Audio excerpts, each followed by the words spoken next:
Welcome to Fearless with Jason Whitlock. I am Jason Whitlock, your host. Happy Friday, the weekend is here. I'm so enthusiastic about the weekend. I got my fresh haircut. It's the weekend. It's a final treat for you all to give you something to think about, talk about before you go into the weekend. We have a great show planned for you today. Great. We're going to have two separate panels, all one topic, but two separate panels. In the first panel discussion, and we're going to talk about the Great Black Hoax. Is systemic racism a scam? We'll do that first with Dr. Boyce Watkins, Virgil Walker, Vince Everett Ellison, and Dre Baldwin. And then we'll talk to these guys for about 45 minutes. Then I'm going to bring in some Steve Kim to talk a little bit about Angel Reese, which is kind of the jumping off point of a lot of this discussion, because what's taking me down this path is watching this this Angel Reese, Caitlin Clark thing play out, and people pretending as if there was some sort of racial taunts hurled at Angel Reese. And I watched some of the Chicago Sky basketball game last night with the New York Liberty, and on the broadcast, they were talking about how the league is investigating these racial taunts. And I'm like, hey, there's no proof this even happened. They keep talking about it. No one knows what was said. We've heard from the coach say he didn't know anything about it until after he was told about it after the game. We heard Angel Reese say she didn't hear anything, but they've just totally made it up. And everybody's acting as if it's all true. And it just made me go, man, is this whole racial thing, is it always just a hoax? It is from Bubba Wallace to Jussie Smollett to Angel Reese. It's like a religion.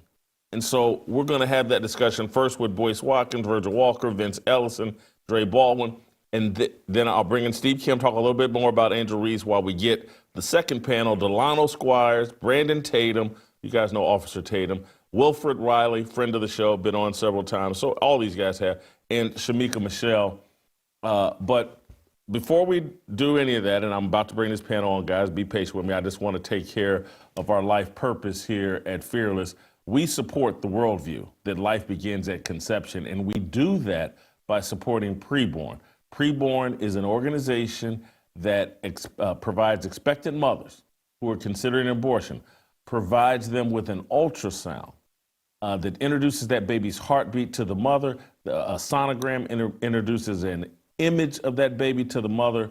Now that mother is more than twice as likely to choose life, and that's when Preborn steps up and supports that child and that mother up to 2 years. It's an amazing organization, and we support it by giving the money, by financing the ultrasounds, which are $28 per ultrasound. You can give $140 and pay for 5 ultrasounds. The beautiful thing is when you give monthly like I do, you get updates from Preborn. Here's what your money did. Here's a baby's life you saved. But more than that, the updates are great, but more than that, you put a smile on God's face. Hey, like, Jason Whitlock, you did something good. You gave $28, $140, $1,000, $400, $20 million to Preborn. You saved babies' lives. God is now pleased with you. And you're also, quite frankly, pleased with yourself. 2 ways to give. Pound 250, say the keyword baby. That's pound 250, the keyword baby. Or give the way I prefer to give, preborn.com/fearless. That's preborn.com/fearless. Boom. So now let's bring in our panel, Dr. Boyce Watkins, Virgil Walker, Vince Everett Ellison, Dre Baldwin. Thank you, gentlemen, for joining me. Who am I gonna? I'm gonna go first to Dre Baldwin. I think he's the youngest person here. He's probably, well, no, but Boyce is here. I was gonna say Dre's probably in the best shape of anyone here, but I know Boyce works out. I know Vince works out. Virgil and I have some work to do. But Dre, I'm gonna start with you. My contention is that race has become the new religion for black people and for liberal white people. We trust it on faith. We believe it on faith. We defend racism and like the existence of racism the way some of us defend Jesus Christ. Am I crazy for thinking that, Dre? No, you're not crazy for thinking it, and thank you for having me on with all these gentlemen here, Jason. And when it comes to race, this is obviously something we're all aware of. And these people, I call them race hustlers, the people who make a business out of turning everything into a racial discussion and then emotionalizing it. And there's a large percentage of the Black population who get really excited about that. And this is because emotion overpowers logic 7 days a week, twice on Sunday. So if you can get people emotional, then nothing logical is going to make any sense to them. And one of the things that I say to people all the time is that 3 key truths about the average human being is that they don't think, they don't read, and they're lazy. So if you tell anybody anything that excuses them of responsibility and accountability, they're going to take you up on that because it's easier than taking accountability and responsibility. And with a certain percentage of Black people, if you tell them that the reason for their situation or our situation, quote unquote, is racism, that's easier than saying the reason for your situation is because you're not doing this, you're not doing that, or these are some changes you have to make, because those require effort. But racism doesn't require effort, just requires pointing the finger at someone or something other than yourself. Mm-hmm. Boys, follow in on that. Is racism our new religion? Is that what we believe in the most? I believe in racism, but I also believe in what my brother just said, Dre. He's correct. Unfortunately, like any other thing that's powerful, if you abuse it, it can become very harmful for you. And so what happens, particularly on the left, is that racism becomes the convenient excuse for any form of accountability. There's something that happens when you get labeled a victim. Like I refuse to ever be labeled a victim, because once you get labeled a victim in this society and you make it political, then you're devoid of any accountability or any ability to shape your own outcome, right? And I think that this disempowerment is done deliberately because there are people that benefit from us feeling unempowered. They benefit by saying, look, you can't change your own situation. There's nothing you can do. You're stuck in the mud. Just vote for me, or give me your money and I'll make it better. Or let's go to my church. You give me money. We'll pray to Jesus and it'll all improve.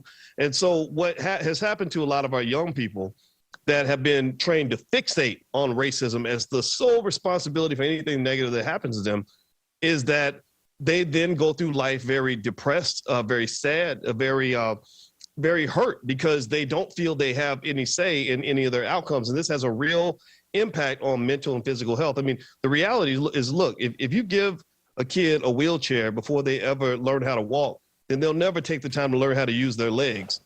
And that's what we do in this society, is that we hurt Black people by having the wrong people talk about racism. But if you want me to tell you that race does not exist, I think that would be a complete lie based on the history of America. Well, I do want you said off the top, I believe in racism. Why? I believe in racism because I believe that people prefer people that look like them. If you want to call it racism, they can call it prejudice, a bias. I don't get offended by that bias because I have my bias. I love Black people, and I love Black people more than I love other people. And so if I hear a white man say that he loves his own people, I say, well, of course you do. That's what normal people do. So but the problem, obviously, is that when you say that, it's like, oh, you're supporting this white nationalism. I don't care. Like, you know, how you feel about yourself has nothing to do with me being able to love my people and love my community. So at the end of the day, I think racism is real. Now, here's the problem, though, is you do have the baggage of history that has to be acknowledged. You have to acknowledge the fact that there is well-documented history of trillions in wealth being stolen from Black people, horrible things being done to us that should not have been done. And so in my view, it sort of comes down to this. It says, look, whether you're liberal or conservative, and you come and you tell me you're my friend, the only way you could truly be my friend is if you show me that you want to take some accountability for what's happened up until this point. You can't ask me to take accountability, which I'm fully willing to take accountability for my fate. You can't tell me to take accountability if you're not willing to take accountability. Accountability starts at home.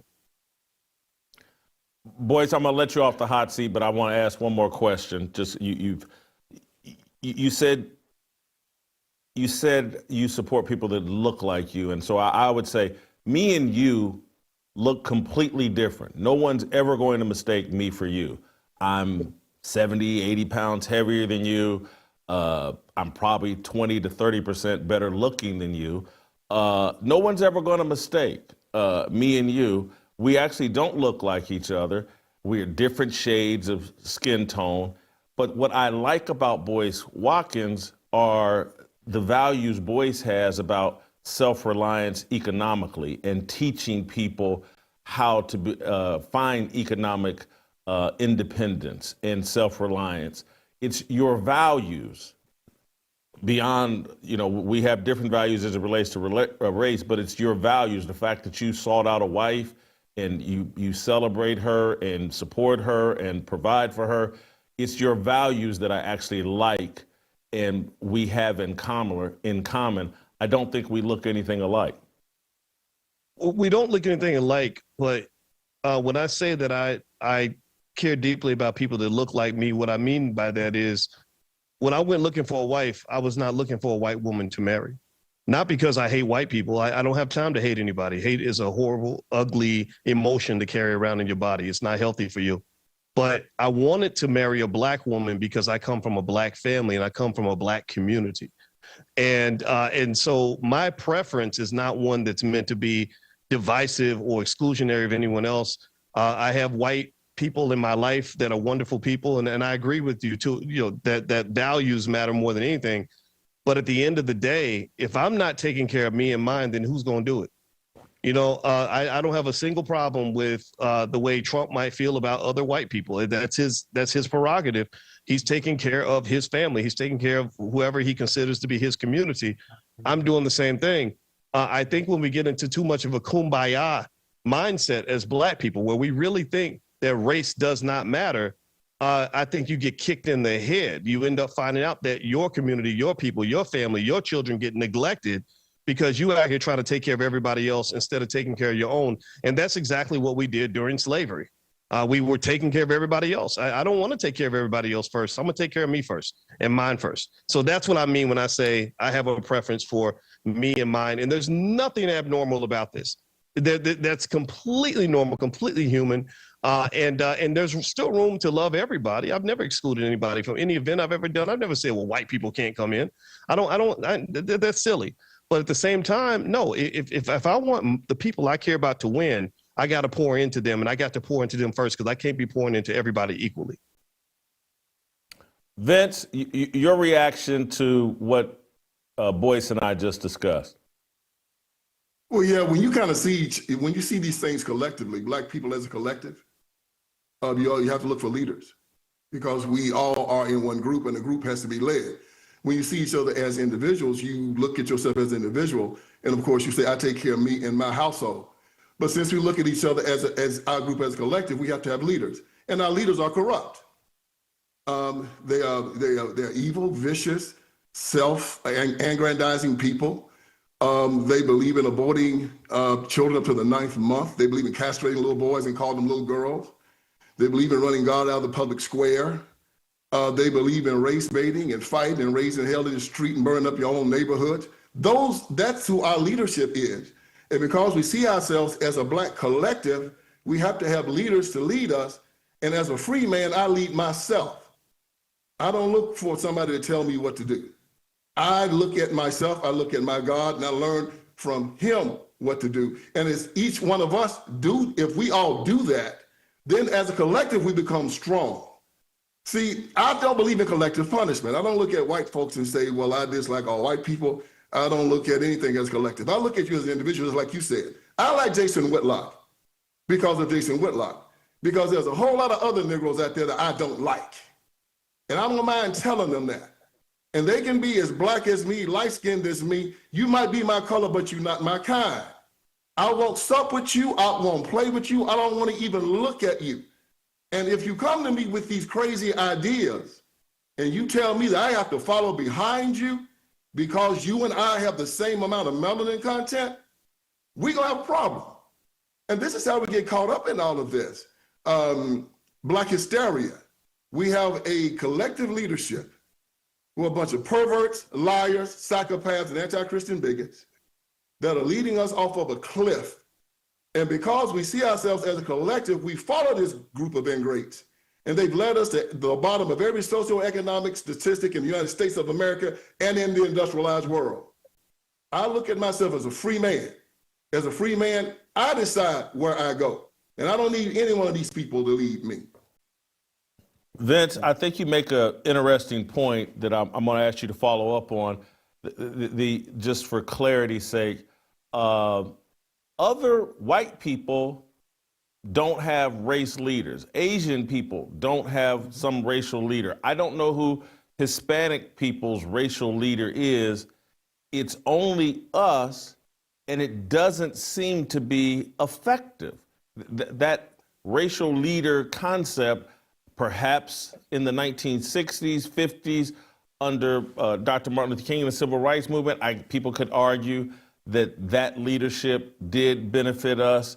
But there's an other side of that argument that perhaps it didn't. But why these other racial groups, skin color groups, don't have racial leaders and seem to be doing better than us? Well, I'm sorry, is it that for me, Jason? Yes. Oh, yes. yeah. Well, it's because ever since slavery, the white establishment decided who our leadership was going to be. They needed us controlled. Other people that came here, they came as individuals. They came for what they called the American dream. And they came as individuals. After slavery, we were a collective that needed to be controlled, and they decided who our leadership was going to be. They decided it on the plantation, they decided it in Jim Crow, they decided it in the Civil Rights Movement, and they decided now. And all of these people are here to benefit them, the white power structure, the white liberal status quo. And they are going to always decide who our leadership is. If you see him on TV screaming for these liberals, you can best believe that these are the people that the white folks got behind the scenes and said, that's our boy right there. Let's put some money behind him and let's make sure that he controls the black community. He's going to be a rabble rouser. He's going to be a race baiter. He's going to be a race hustler. And he's going to tell us that the only way that we can have security in this country is to put liberal Democrats in control of the black community so they can protect us from the boogeyman white man. And we fall for it. So these other people that came here from all over the world, they came individually. They came here seeking the American dream. They came here to make it on their own, and they might come together and congregate once they get here. But we, from the time we came here, was a population that needed to be controlled. And they would use the worst among us to control us, and they still do it today. Virgil, I want to read you this Booker T. Washington quote while we're talking about leadership. And then, guys, I want you all, the rest of you, to marinate, because I'm going to ask you a follow-up question and I'm going to ask Virgil about who Vince has kind of knocked down the whole thought of racial leaders. But if we had to point to who were the greatest black leaders of all time, who would you say it is? But Virgil, I want to read you this quote first from Booker T. Washington. I'm afraid that there is a certain class of race problem solvers who don't want the patient to get well because as long as the disease holds out, they have not only an easy means of making a living, but also an easy medium through which to make themselves prominent before the public. Man, Booker T ahead of his time. Just your reaction to that and any part of the conversation we've been having. Absolutely, Booker T was ahead of his time as it relates to this issue, but he saw the problem then, and it's only gotten worse as we deal with what's happening in our current day and time. As we think about this issue as it relates to whether or not this is a religion, I argue that either, Jason, you serve the God of the Bible or you serve the false God of white supremacy. There's no two ways about it. That's the only options that you have. And people are bowing the knee, black people in particular, en masse, are bowing the knee to the false God of white supremacy. This God for them is everywhere present. It's all knowing, it's all seeing, it's all powerful, so powerful that it stops black people in their tracks at every turn. The reality is that's a false God. That's a false idol that far too many are bowing the knee to. Their worship is the next racial hoax right? They give money to these organizations. They tithe their money to these organizations who do absolutely nothing with it. This is indeed a religion, and we have to extricate ourselves. We have to pull away from this desire that we have to bow the knee to white supremacy. It's not real. If we serve indeed the God of the Bible, he's all powerful, he's all knowing, and he's well able to see us through. If you go back and look historically at what blacks were able to achieve, even during the most heinous times of Jim Crow and even outside of slavery, you mentioned it at the top. Booker T. Washington is a great example of that ability to overcome those kinds of issues.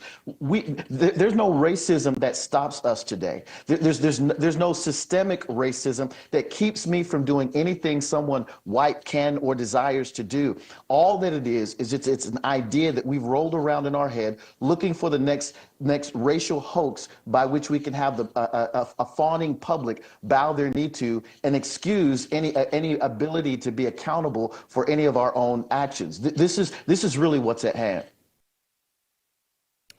Virgil, I'm going to start with you. Has there, in your understanding of history, has there been some great black racial leader that we should hold up as a role model, or have they all been, like all men, flawed? But when you think of the great racial leaders in American history, can you point to one, or I don't know. That's the best I can do for the question. I would set that up this way. I've written on and talked about and studied Booker T. Washington to a tremendous degree, and he spoke specifically to the problems of his day. There was definitely systemic racism during his day, but that was not his focus. His focus was to speak truth. His focus was to empower individuals where they are. Wherever your bucket is, take that bucket and make something of yourself. And that speaks not just to blacks, but it speaks to all people.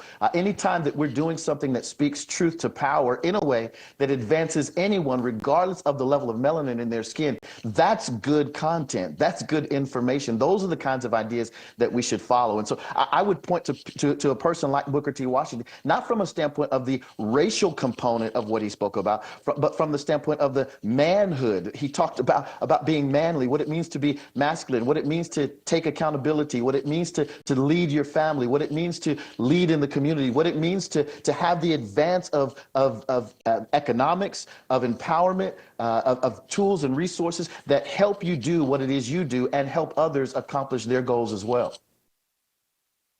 Dre, any great black leader out there? I'm not as well versed on Booker T. Washington as Virgil is, but I came across Thomas Sowell a few years ago, and I'm a person who likes to look at things as logically and as objectively as possible. I have friends who call me annoyingly logical. And when I came across Thomas Sowell, I said, this guy is just giving us the logical explanations of what he knows and what he's found. And when I came across him, I thought, wow, this is groundbreaking. More people need to know about this. And as soon as I mentioned his name on social media, a lot of black people gave me blowback and said, oh, no, not Thomas Sowell. And they already had their built-in ideas about him. And for that reason, it depends on who the audience is, Jason, when we say who's been a great black leader. But one thing that I always say to my audience is I was born in the 80s, and my father used to listen to rap groups like Public Enemy. And in the late 80s, before gangster rap took over, our media and entertainment leaders were preaching self-accountability to black people. Queen Latifah had a song called UNITY, Don't Call Me a B. And Public Enemy was rapping about, they had a song called, what was that song called? Self-Destruction. We can't be doing this to ourselves in our own communities. And these were the biggest rappers making songs like this. And all of a sudden the tide turned to where talking like that got you put down in the basement in the corner.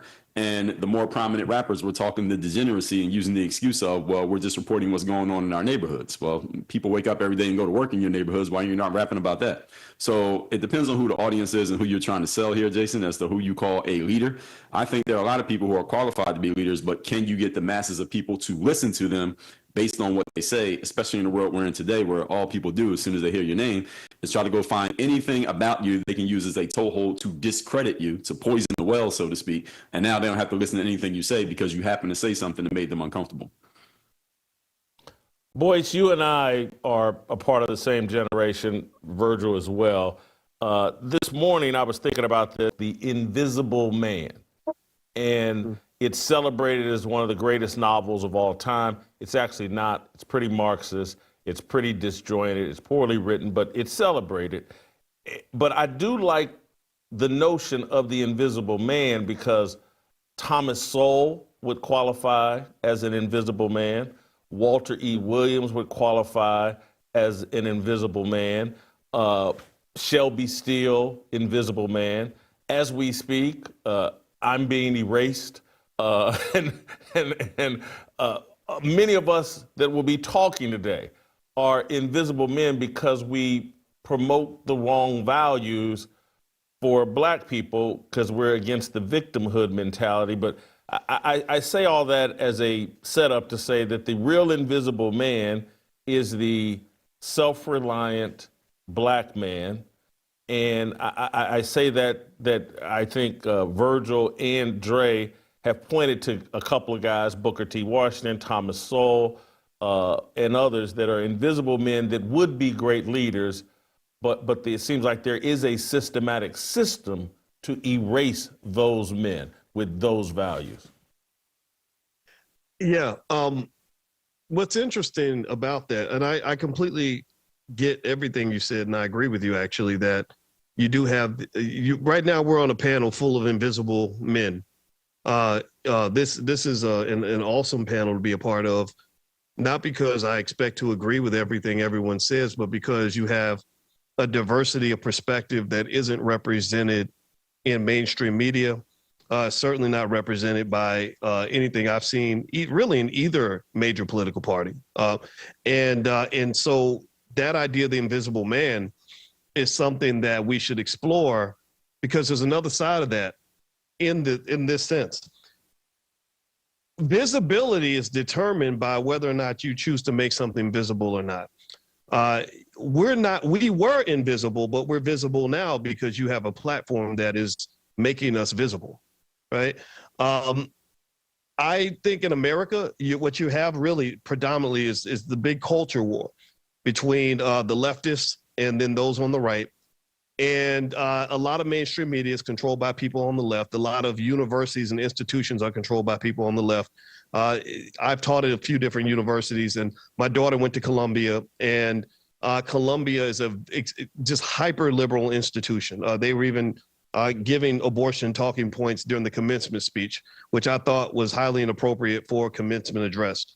With that said, I think it's important for us to consider as Black men that we are in a battle. We are in a war.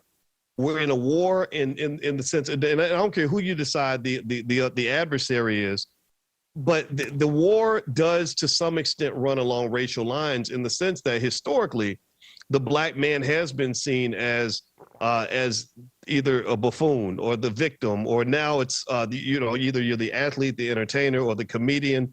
You're never taken seriously. So what the liberals do with that is they say, okay, let's get this man out of the house because you're a strong Black woman who don't need no man.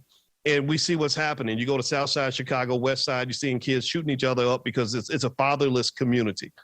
But then when I go over to the right, I see other misperceptions of the Black male. Either you must have complete allegiance to every belief in the Republican Party, or you're a criminal, or you're labeled in such a way that will scare old white people, right, into voting Republican. So what I like when I see Black leadership, this is just my personal preference. I like the leaders who are liberated from the constraints of any political party. I love Booker T. Washington. My daughter's about to go to Tuskegee because of how much I love Booker T. Washington. I love Marcus Garvey. I love Malcolm X. I love people that can really tell us that if you are a community and you can't have some degree of sovereignty, then what's going to happen is you're going to be sucked into somebody else's agenda. And so really, I ideally would love to see us be able to sit with conservatives and really hear all those ideas, because a lot of those ideas are good ideas. I align with them, but then also to hear some of the liberal ideas. Not all of them. A lot of them kind of are very disturbing, but some of them are pretty good. That way, you're not sort of becoming a Democrat in blackface or a Republican in blackface, right? You're authentically your representation of Black. And the last point I'll make on this is when you talk about Black leadership, you have different kinds of leaders. You have religious leaders. You have the father, who, in my view, should be the leader of the home. Maybe you have intellectual leaders. I think Thomas Sowell, for example, is a smart guy that has a lot of great ideas, but also there are people that disagree with him that should be heard as well. So long story short, at the end of the day, we got to be choosing our own leaders. The big problem is that other people pick the leaders for us, and they've been doing that since the plantation. And we can look around and see all kinds of evidence to show that they have not been effective. And that's what we as men should be disturbed by, and that's what we as men should be fighting. Boyce, you don't have to answer this question because it may be too personal, but are you someone of any religious faith? My father was a Baptist minister. My mother might as well have been. So I would define myself as Southern Baptist, but I'm a heathen. I don't go to church, but I believe deeply in God because I decided long ago that I don't need to be in a man's building to connect with God. I connect with God every morning, though, because that's what guides me in my decision making.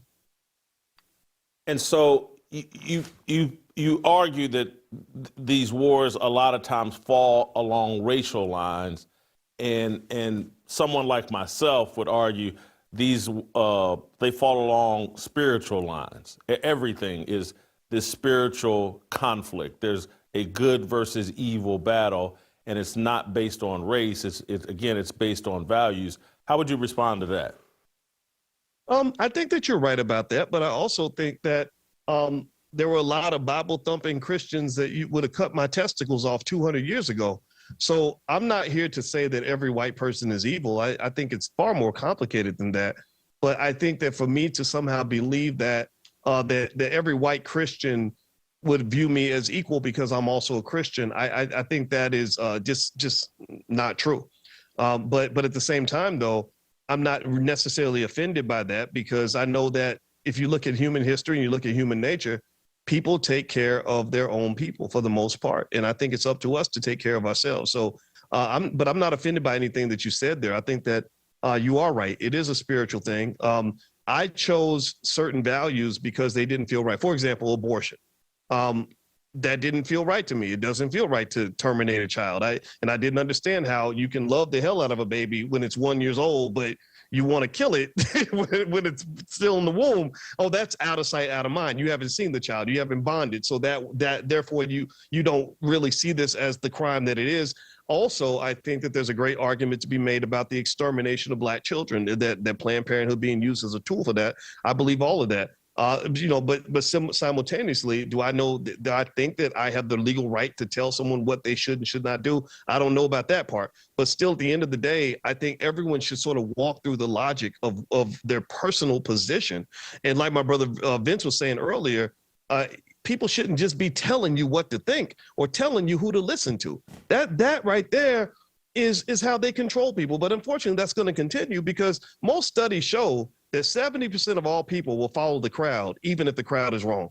So we do not have a nation full of leaders. We have a nation full of followers. But I encourage everybody else who considers himself to be a leader to go ahead and be that. Vince, you can pick up wherever you want, but I do want to ask you and Virgil to just kind of comment. One of the things where I would push back on Boyce, but I want you all's take, is we got to distinguish between professing Christians and believing Christians. There's a monumental difference. There's a lot of people that profess that they're Christians, but really don't. It's just an insurance policy that they've taken out just in case. And then there are actual believing Christians. But anyway, Vince, follow up on anything from Boyce or what you've heard since we heard from you last. Yeah, when you talked about our best racial leader, I would always say it's Jesus Christ because he's the best leader of all races. There's no flaw in true Christianity. He told us that we should not be concerned about how man views us. We should only be concerned about how God views us. If he hates you, love him. If he lies on you, tell the truth about him. If he mistreats you, treat him well. But that doesn't give him a right to put his hands on you. If you don't like me, if you don't like me because of the color of my skin, that's your problem. You put your hands on me, you're gonna have another one. When we look at true Christianity and how Jesus leads us to treat one another, he told us to love one another. Forgive one another. Show forbearance to one another. Help one another. If somebody dislikes you, don't worry about him. He's nobody. I don't like you because you're black. I don't care. I love you. You don't want to help me? I don't care. I'll help you. You do me wrong, I do you right. I'm going to take care of mine. I'm going to take care of myself. I'm going to take care of my property, and I'm going to take care of my family. And then I'll help take care of you. And so as we walk through this world and we talk about how we should be, I think the perfect example is the example of Christ. Now the civil rights movement kind of led us astray for a little while and told us that the best way for black men to lead their lives is for us to lay down and let white men beat us until they get tired. And then after they beat the hell out of us and they get tired of beating us, then they'll say, man, just let this black man use the bathroom beside me and eat a hamburger beside me because I'm just tired of beating the hell out of him. My arms are tired, man. I can't beat this Negro no more. So just let him sit down and eat. That doesn't get you respect. This is what gets you respect. You don't want me around you. I don't want to be around you. I'm not going to make you take my money. I'll give it to somebody that wants it. I'll build a better school than yours and then make you want to come to mine. I'll build a better restaurant than yours and make you want to come to mine. I'll be a better man than you and make you want to emulate me. But as far as me looking at you and saying I want to be equal to you, who the hell are you to be equal to? Hell, you ain't nobody. Trying to please you. I'm trying to please God. That's who I try to please every single day of my life. And if we take that example and we go forward with that one, we will end up in the most perfect way that a man could be. But as long as we are looking at these white people or anyone else, comparing ourselves to them, we're comparing ourselves to a pile of dung. And to me, it stinks in my nostrils. I can't even stand the whole concept of it. Virgil, hold tight. I want to give Boyce an opportunity to respond to what Vince just said, because I think his thoughts mirror quite a bit of yours, Boyce, based on my understanding and following you. But anyway, want you to respond, and then Virgil, I'm gonna let you close out this segment. Yeah, I love what he said. I like the conviction. I don't care if you agree with me or not. I just like for you to know who you are. And the one thing that he mentioned that I really enjoyed was I'd never understood the civil rights movement, to be honest with you. I never understood why you would let somebody beat your ass just so you can give them your money. That's not even logical. There's nothing logical about that. And so to some extent, I think that the politics can seep into our soul to the point where we just literally lose our common sense, and we think up is down and down is up. And here's the part of history that they don't tell you is that there have always been people like us that they question all these things. Dr. Claude Anderson, who wrote Powernomics, who's one of the great leaders of our country, in my opinion, one of the great thinkers of our time and beyond. He's always said that back during that time, he did not agree with anything that was happening with the civil rights movement, because to your point, when you mentioned earlier, you mentioned Marxism. I think that a lot of the movements that we hold sacred were really fronts for far left agendas. And there's nothing wrong with being leftist. If that's who you are, then that's who you can be. That's fine. But the issue is that this did not come authentically from the Black community. And so we're still really waiting for the movements that they come from our community. Maybe there were some out of slavery. If you look back, even after slavery, there were people before that time from our community who built the best schools, who were able to create the businesses and buy the land and were really making progress. And all that got distracted when we started getting caught up and being used for other people's ideas. So sovereignty is the key idea. And that's what I liked about what Vince said. He sounds like a man that knows who he is, and he ain't gonna let you change it. And I respect that. I appreciate that, brother. Same to you. Virgil, I want you to close us out here. Take 2, 3, 4 minutes. Closed out with your final thoughts. Because I got another panel I want to get to here from some other guys. You guys have done a great job. Virgil, you got the final say. Sure. A couple of things. One is from my handsome basketball playing brother Dre there. I want to encourage him. He's got the moniker work on your own game. Booker T. Washington preceded you by almost 100 years, and his thing was cast down your bucket where you are. So if he had a hashtag today, his would be cast down your bucket where you are, and yours is work on your own game. Y'all are saying the exact same thing. So my encouragement to you, brother, would be that if you get an opportunity to pick up the book Up From Slavery, it's on audiobook. Pick it up, listen to it, go through it. I think you're going to find that you align ideologically and even theologically, if you're a believer, with Booker T. Washington. Want to encourage you to do that. And Brother Boyce, Vince has written on the civil rights movement to a tremendous degree. I've written on MLK and his issues and challenges. And Vince, I tip my hat to Vince Ellison as far as an overview of what the civil rights movement did in destroying the Black community. So I just want to encourage you there. Jason's a fantastic panel of men who are here. I go back to what I said at the beginning, which is God is sovereign. Either we serve the God of the Bible, who is sovereign over all things. No racism, no racist can stop us. Either we believe in that God of the Bible, or we bow the knee to the false God of white supremacy and systemic racism and end up making ourselves subservient to their religious leaders, the Black Lives Matter crew, the racist reverends that present themselves. And I even go back to what Boyce mentioned earlier about, Christians and Christianity. We have to have categories for these people.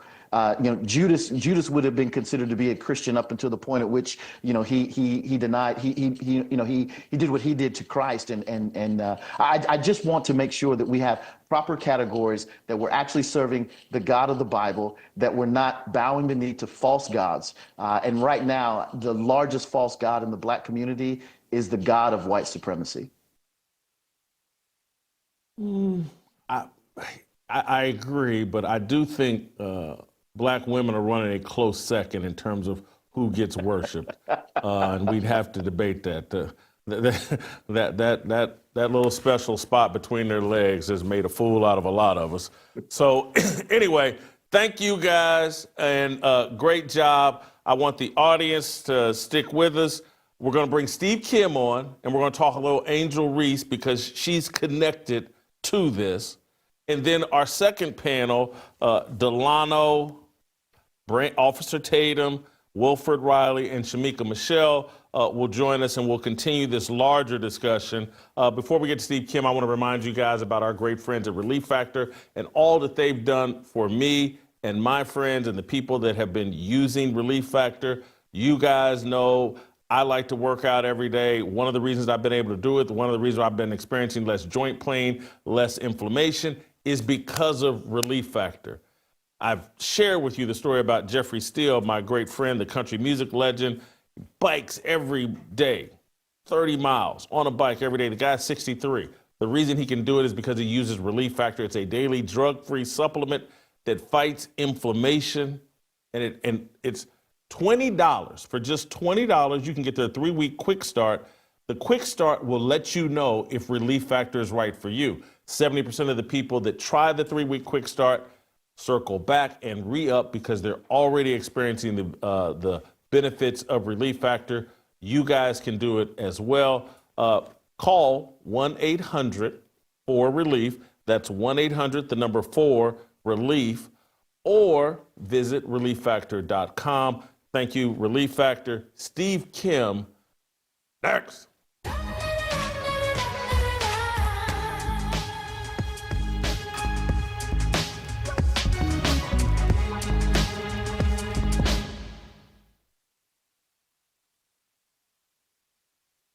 I've struggled with my health and weight loss most of my life, feeling sore, low energy, and having a hard time staying mentally sharp. But Relief Factor, it's changed all of that. I feel better, I move better, I think better. It's been a real transformation. And here's the thing, it's only $20 to try. If Relief Factor works for me, and I'm no easy case, it can work for anyone. Don't wait, call 1-800-4-RELIEF or visit relieffactor.com. Yeah, 모두 다 빨리 박수 쳐 기다리지 말고 서둘러 Reason that I'm back is to feed you raps. I see that you are below. So fly All right, welcome back. Time for a little Steve Kim, the Korean Cosell. Steve, thank you for joining me. Steve, we're going to start with a highlight from Angel Reese last night. Angel Reese went 0 of 8 from the field, 2 of 6 from the free throw line. The Chicago Sky got the brakes beat off them by the New York Liberty, the defending champions.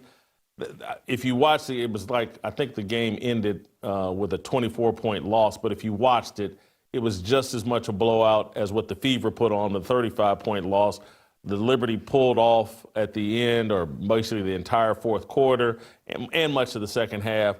And the Chicago Sky kept their starters out there. The game wasn't as close as the final score. And Angel Reese was perhaps worse than these highlights I'm going to show you. Here's a little stretch of Angel Reese in the first half, or maybe even the first quarter, when she's struggling to get a shot up to the rim. Could we play the clip, shot number 2?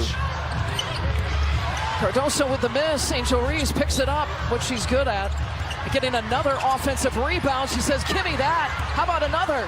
Persistence trying to pay off. Jones gets a piece. Angel Reese won't give up. Jones with another block. This is all part of the myth that I'm supposed to believe that Angel Reese is some great player, that she's the rival of Caitlin Clark, and that Indiana Fever fans taunted her with racial taunts, and people are actually believing it, buying it, and selling it. It's all a myth and a lie, and you have to be a part of some religious cult to actually believe that Angel Reese is some sort of effective, big-time basketball superstar. Your initial thoughts to that? I mean, let's make this very clear in terms of actual skill and maybe even production. It is not a rivalry.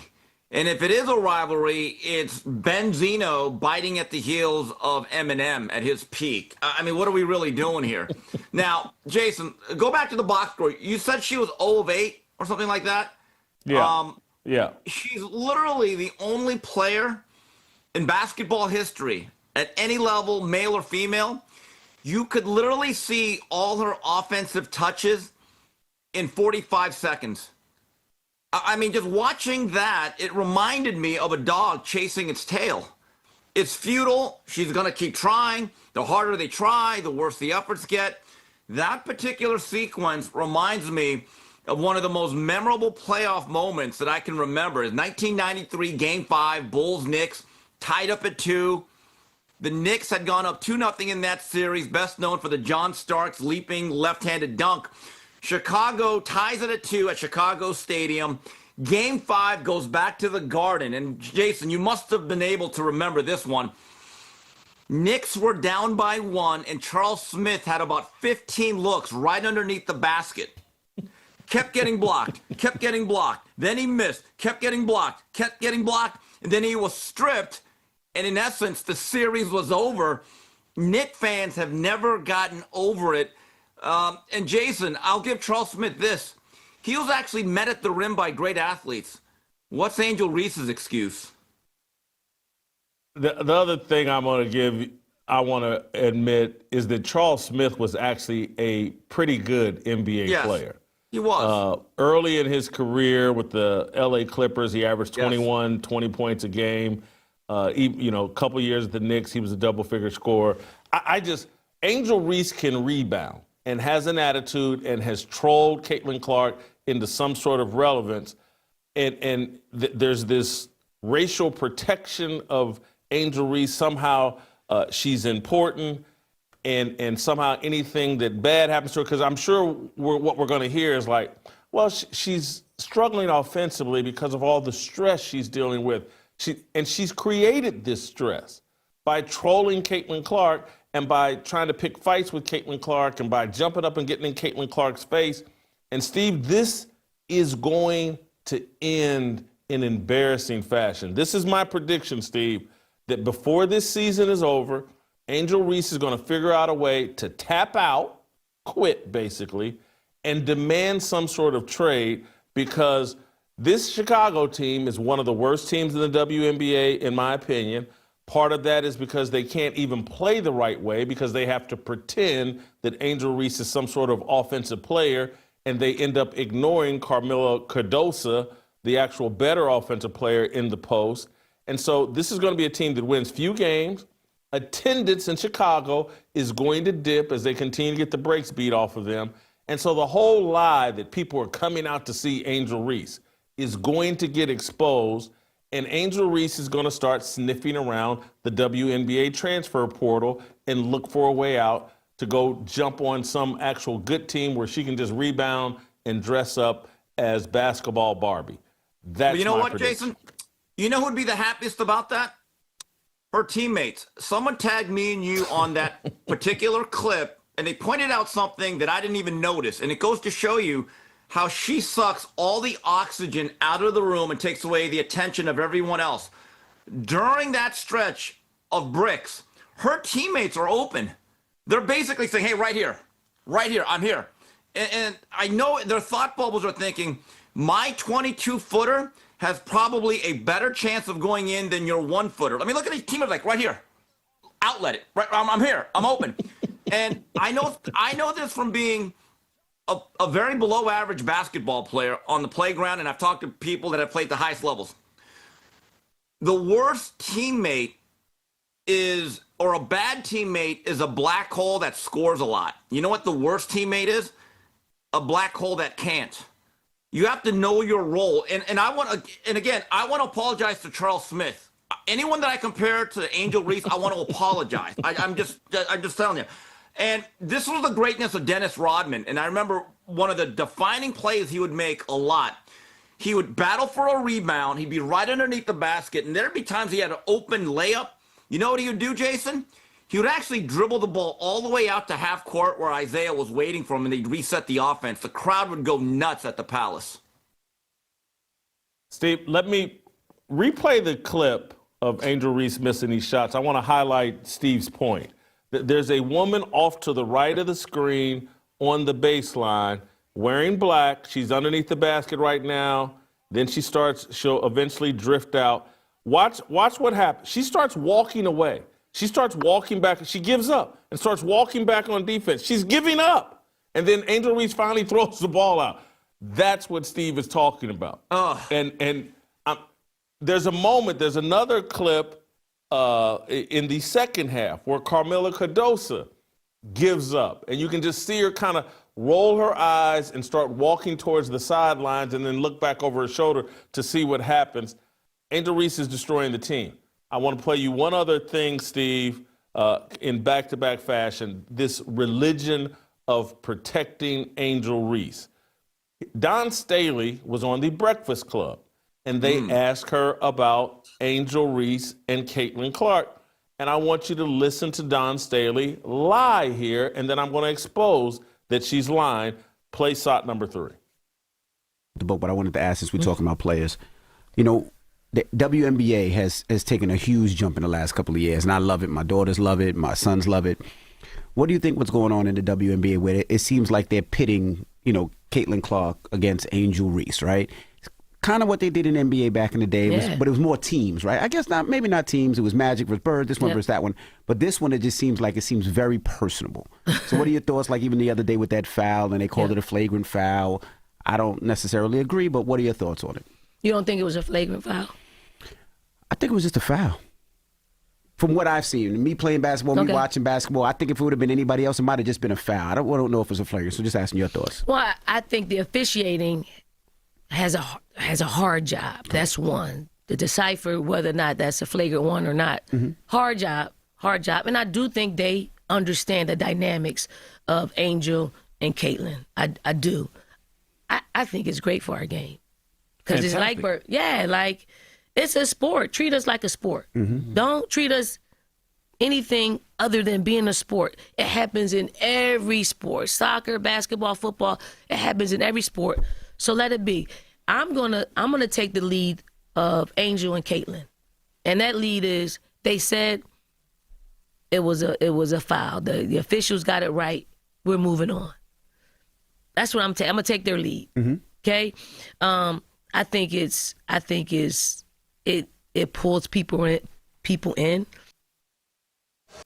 Caitlin, I saw you having a long conversation with the official. Walk me through your perspective on the flagrant foul. What was the point you were trying to make to her? It's just a good take foul, you know. If either Angel gets wide open 2 points, or we send him to the free throw line. Nothing malicious about it. It's just a good take foul. Every basketball player knows that. And at the post press conference, she was more clear. Like, this wasn't a flagrant foul. Dawn Staley's not taking the lead of Caitlin and Angel.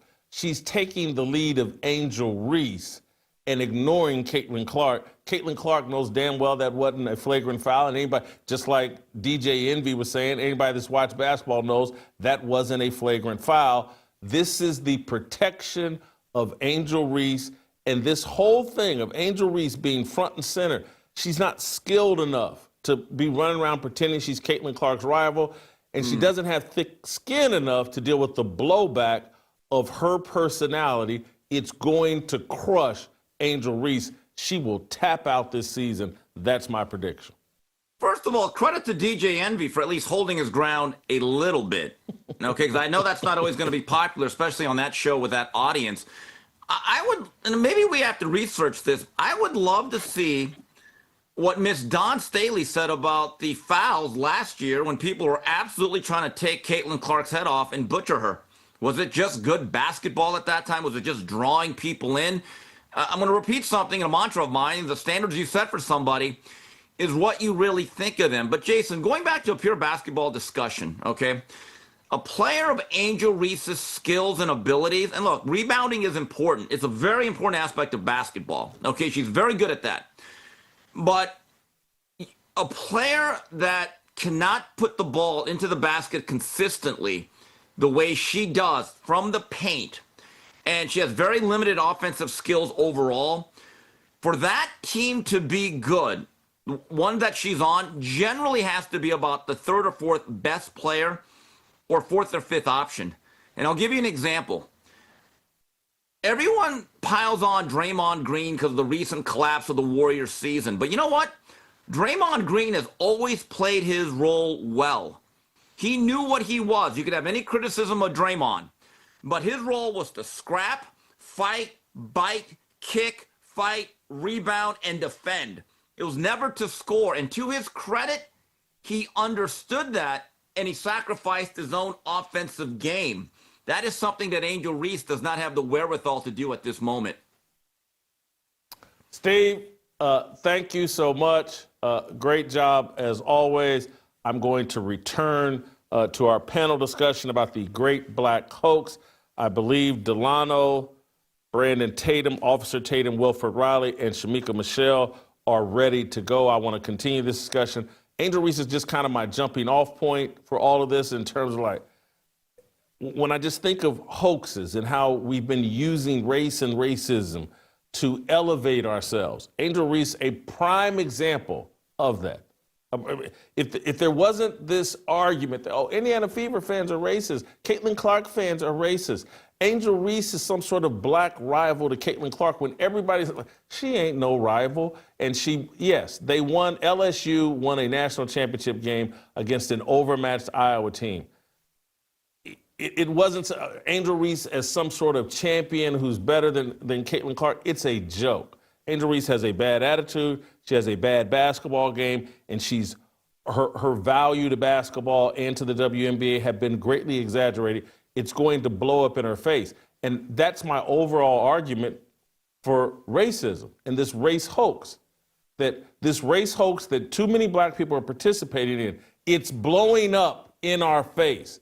This black fatigue that everyone's talking about, the brand of black men and black people has never been worse than right now. This hoax that too many of us have been participating in, it's blowing up in our face. We'll start there with Delano, Brandon, Wilfred, and Shamika. Before I do that, I do want to tell you guys about a great movie that you can see this Memorial Day weekend. It's out on Friday. It's from Angel Studios. These guys, The Sound of Freedom, The King of Kings, they make movies that don't violate our Christian worldview, and they've done it again with The Last Rodeo. It's an incredible story about an old man that gets back in the saddle and tries to become a rodeo king again. And it's in theaters starting today, Friday, May 23rd. Grab your tickets. They're selling out fast. Go to angel.com/Jason. That's angel.com/Jason. We'll be back with Delano, Brandon, Wilfred, and Shamika next.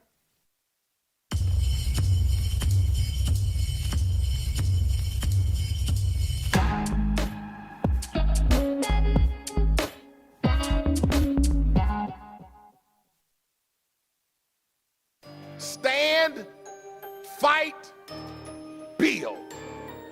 Stand, fight, build. You got it. Stand, fight, build.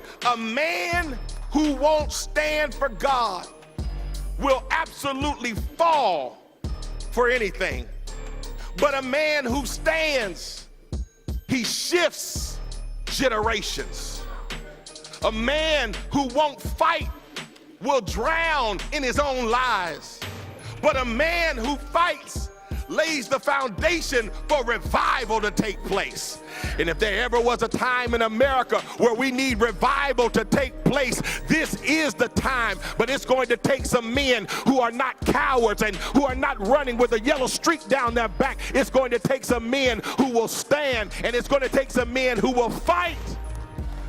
A man who won't build will leave dust.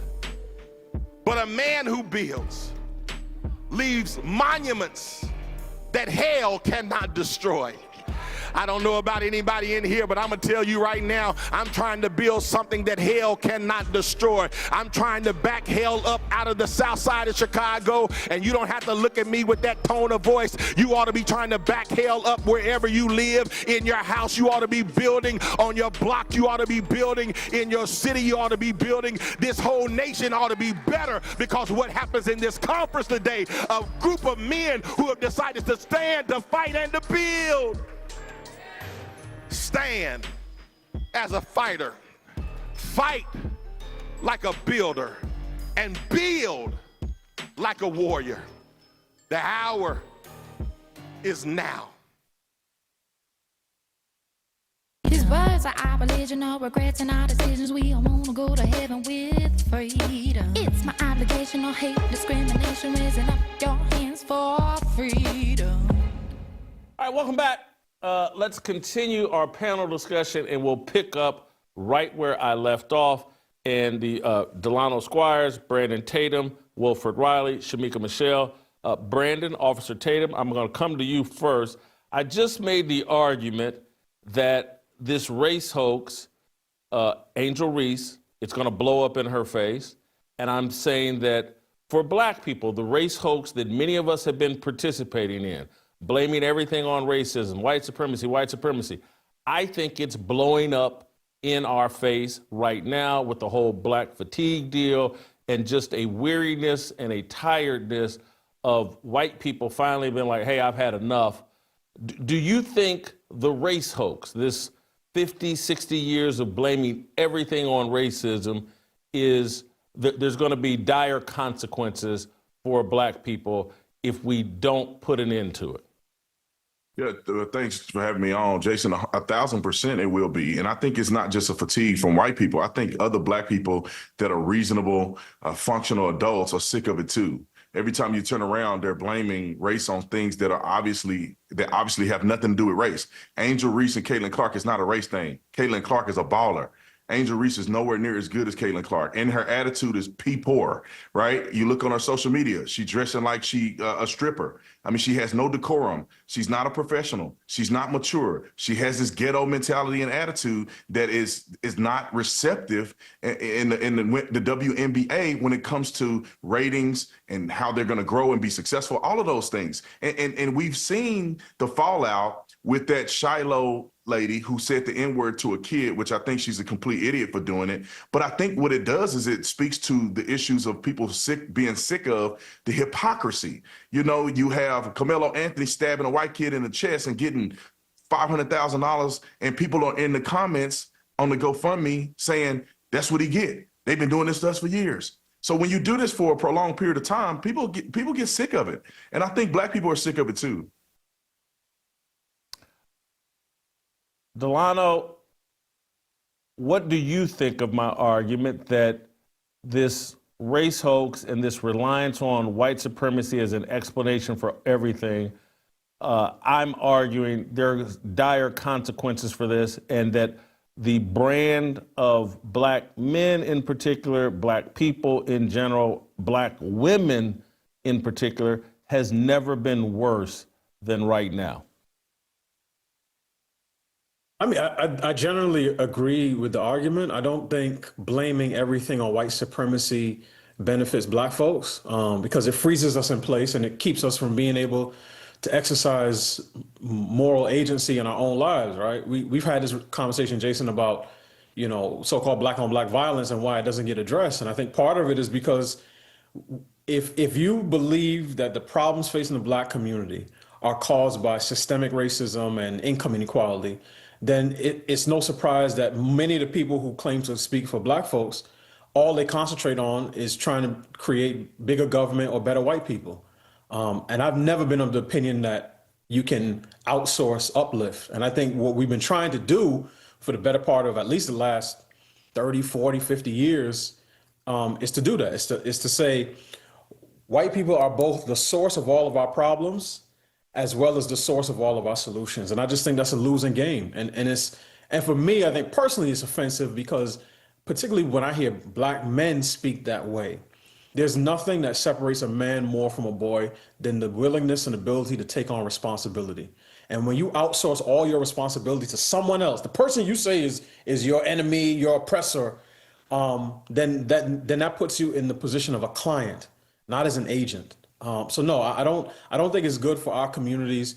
Whether it tarnishes the quote unquote black brand, I think is a different question. I would argue that it does, and I would argue that does, as well as our willingness to promote degeneracy, self-destructive behaviors, and do those things in the name of pro-blackness. I think those things damage our brand. But I'm much more concerned about how we feel about one another than how any external group feels about us. Wilfred, you're a college professor. You take a more analytical and research point of view on pretty much everything. I make the argument, I made it earlier this week, Monday or Tuesday, that the brand or the perception of the black American for nearly from 1794 and Richard Allen and the founding of the African Methodist Episcopal Church, all the way through pretty much Dr. Martin Luther King, the black man has kind of stood as a symbolic moral compass, moral conscience for America, and that has now all been erased in the last 60 years. Is that a far-fetched, stupid conclusion, analogy? Any truth to what I'm saying? I don't think that's stupid at all. I mean, I think that right now you see a lot of people use the term black fatigue in online or even academic debates. I think what they're really describing is, to put it politely, hood fatigue.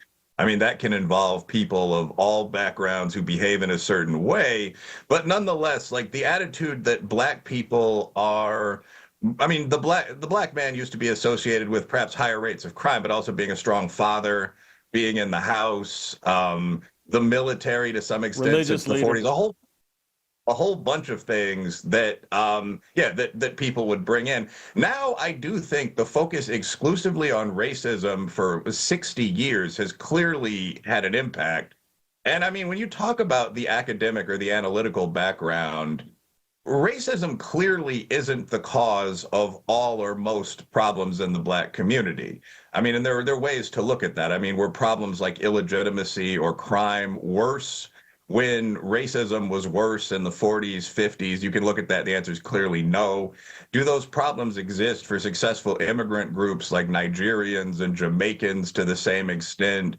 The answer is clearly no. And bluntly, something no one asks is, if you go into poor white communities, I mean, I live here in Appalachia, do they have most of the same issues? Opiates, fathers gone, high rates of crime? And there, the answer is clearly yes. So there's something going on in the country which you could attribute to anything from decline of faith to the outsourcing of blue-collar jobs, but racism's at most one tiny piece of it. And I think when normal white people, and yes, normal upper middle class black people as well, who obviously aren't bigots, look at these issues and they see that the only thing that's being brought up by quote unquote black leaders, from Al Sharpton in his day to the suspiciously Caucasian Sean King, that's the only thing being discussed. You sort of flip and say, these people are just on BS. They're just blaming me. They're trying to extract money from me. They don't actually want to improve this country. And yeah, I think that's a problem. Race relations are measurably worse than they were in the 1990s. Shamika, I want you to pick up from there. His argument, they're measurably and considerably worse race relations were from 1990 in comparison to now. But I want to start with this Walter E. Williams quote that piggybacks what Wilfred said. Walter E. Williams, today, I doubt you could find any significant problem that blacks face that is caused by racial discrimination. The 70% illegitimacy rate is a devastating problem, but it doesn't have a damn thing to do with racism. Shamika, your thoughts? I agree with that. I keep saying that it's about behavior and not skin color. And that's one of the frustrations that I have, is that we refuse to look at behavior. One of the things I thought Boyce touched on that I agree with is the depression of constantly feeling like I can't do anything because I'm black or the white man is holding me down. We don't actually pay attention to that part enough, because if you constantly feel like your skin color is the reason why you can't achieve ... whatever that is in reference to white people, that will cause a sort of depression, because you can't change your skin color. And no matter how successful you are, if you feel like the white man is going to stop you, this is why I believe we see so many people just kind of smoking weed all day or drinking all day, or not even trying to achieve and thinking, well, I might as well be stupid. I might as well be ignorant. I might as well not try to achieve, because my black skin is going to keep me from ever being seen as good as white people, which is what I loved about Vince when he said, Vincent Elliott, when he said, Ellison, he said, why do we compare ourselves to white people? Who are they that we have to try to achieve what they are achieving? Why can't you just see yourself as great in God's eyes and try to be the best person that you can be in that reference? We don't do that. And I agree with Will when he says it's hood fatigue. It goes back to what Chris Rock said. You have your N-words and then you have your black people. And across the board, I think most of us, as Brandon said, anybody with sense, we're tired of the N-words. All right, let me ask this question. Let's deal with the elephant in the room, the question that white people watching this are probably having. Brandon, I'll start with you. Are there more N-words than regular black people? Are we outnumbered? Well, man, you put me on the spot. Some people ain't gonna like what That's I have what this to say. show does. I'd say, unfortunately, I think that there's a slight majority that's N-words. I think that it's a dwindling population. And the reason I say this, because you can look at voting, and it can be somewhat of a determining factor. You can look at the way black women vote, which is astronomically outrageous in my personal opinion. So with those voting numbers and with things that I see online, even when I was a police officer, I think unfortunately there's a good majority of black people who are like that. And I think that there's a small group of, or not say small group, but just a slight minority group of black people who are with it. Black people who understand politics, black people who love this country and that are willing to stand up on principle. I mean, I feel like I'm the only one out here half of the time, other than the people on this panel, but it seems like we're the few out here that's willing to say, no, Angel Reese is wrong for what she did. Or Angel Reese is not as good as Caitlin Clark. It's not a race issue. You know, Shedeur Sanders not getting drafted in the first round or the first overall pick. I knew he wasn't gonna get drafted first overall way back when he was playing. Anybody that know football know he wasn't gonna get drafted there. He shouldn't have. His attitude and character is bad. So you know, it's not a lot of us saying this. And the ones that say it, we get called Uncle Tom Coon sellouts. We get shamed for marrying white women or whatever the case may be. So I feel like it's a slight minority of us that are with it. Unfortunately, 51% is probably need to get on board. Delano, I'm going to ask you the same question. I'll ask it differently. More ninjas or more Negroes? And Wilfred, prepare to answer this question. I mean, in my personal experience, it's definitely more Negroes than ninjas. But I'm not blind to the reality that many ninjas exist. I will say this though, because I want to be honest in terms of the conversation.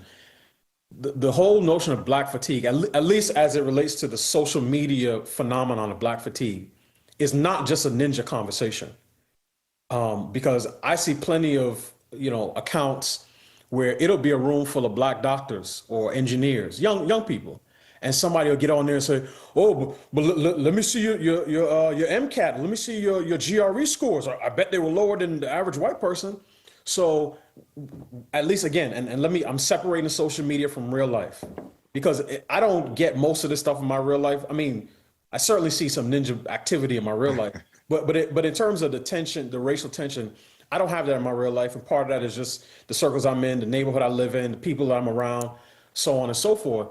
But the online phenomenon is not just criticism of ninja activity. It's criticism of black people in prominent positions, and the notion that they got there because they did not have the same they had lower qualifications than some of their white peers.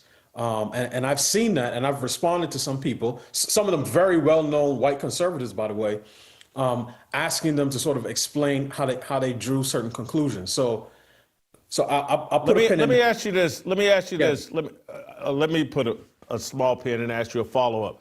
Because things in American culture are so divided along political lines, and I think inappropriately divided along political lines, that perhaps what your black doctors, lawyers, professionals, professors, so many of them are leftists, that there's a fatigue from people on the conservative side of just like, hey, when are you going to acknowledge that this leftist stuff, this destruction of the nuclear family, blah, blah, blah. And so black doctors, lawyers, intellectuals, college professors, many of them all believe that racism explains everything. And there's a fatigue over that among conservatives that are like, nah, man, the destruction of family explains everything, or all these negative outcomes. And so that maybe that the pushback is about your political ideology being leftist, and they believe there's a denial of the realities. Like, yeah, y'all want to keep going down that Marxist leftist route and then keep complaining that you're not getting the results that people in traditional families are getting. There's a fatigue over that, the denial of just factual truth. God intended for man and woman to be married and raise their children. And if you don't do that, you're going to see a lot of people tatted up with pants hanging off their rear end, smoking weed, and being very rude to people in public. Yeah, I mean, I certainly see criticisms of leftists, and there's nothing wrong with that. But if you want to say leftist, don't say black, right?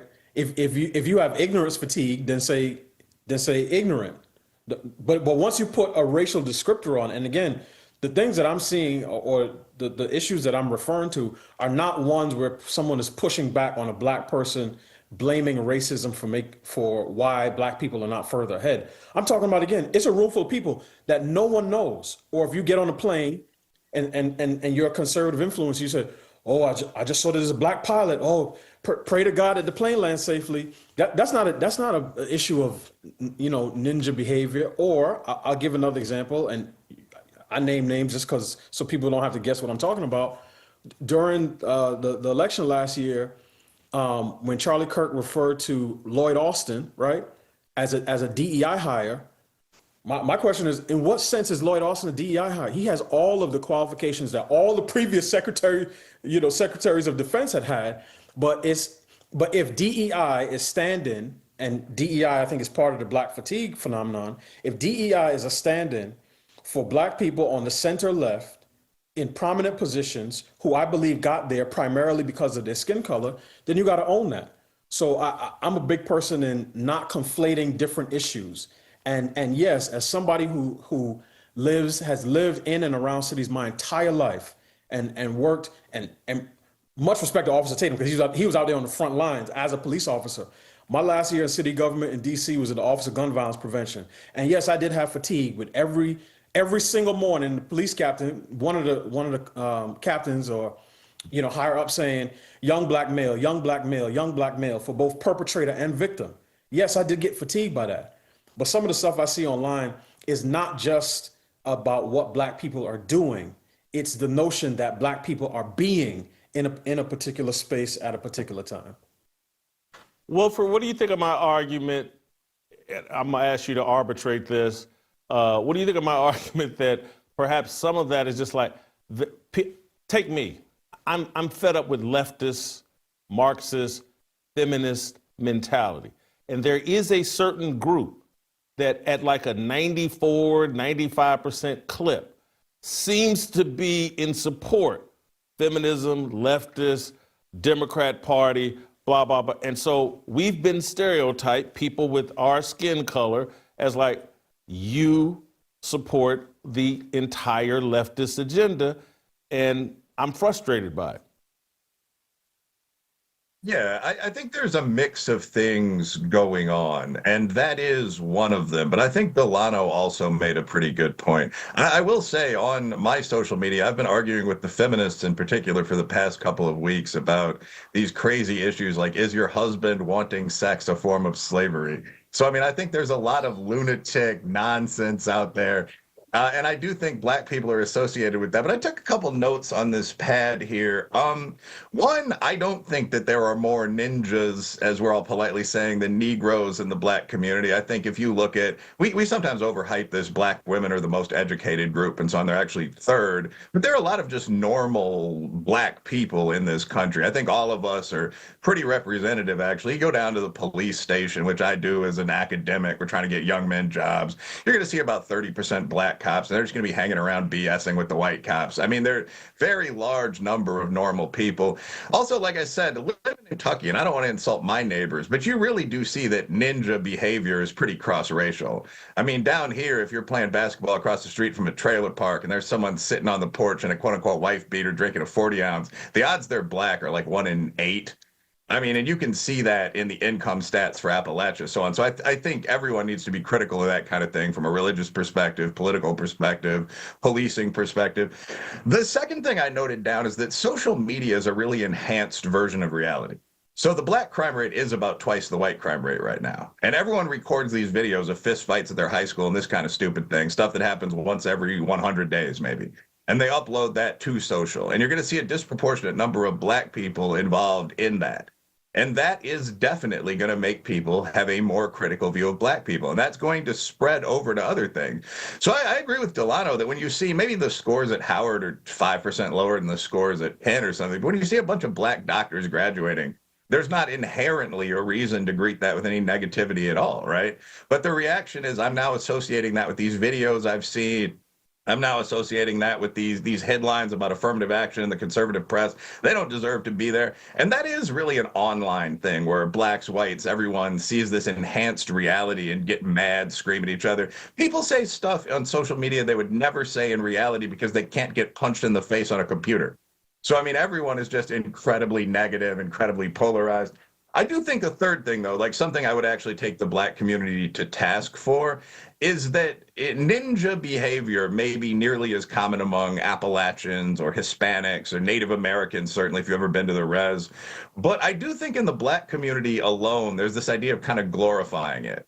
So a lot of people get shot by the police. Black people are only about 20% of the people that get shot by the police. You have a ton of Irish, Italian, Native, Mexican, Puerto Rican, whatever criminals. But you can't name any of them, right? Like there was a conscious movement to make George Floyd into a cultural icon. I mean, that was not ideal policing, but George Floyd's also on fentanyl. He's on meth. He has active COVID. No other ethnic group would be building bronze statues of that guy. And I do think that's a problem that we need to address. There are like 3 George Floyd monuments by this point. So hood behavior, very common, a little more common among us, but we keep promoting it as authentic. And especially for the fathers out there, that's an enormous problem. If I can say one very quick. Oh, please. Go ahead. Go ahead. One very quick follow-up comment. Like I not only teach at a college, I teach at a historically black college. And it's a pretty solid one. It's Kentucky State. It's the second state U in Kentucky. Most of our kids, working, middle-class, normal kids. You see a thing where I find that white college kids tend to try to perform up, i.e. they'll show up in Vineyard Vines, polos, even though they're from Louisville and this kind of thing. Black kids, they do about as well in the classroom actually here, but they tend to try to play down. So you'll see people with the big hoodie on, grill, and it's sort of, you're majoring in chemistry. Your dad's a dentist. I mean, it's not that this is a hood kid. It's that it's a good, normal kid that's playing this game because that's what's seen as authentically black. And as a man, and I assume for our female professors as well, you have to take them aside and kind of talk to them about it. Like you're interviewing this summer. One of your pitches is with McKinsey. You can't do this. So it's a weird thing that I only see in the black community. Yeah.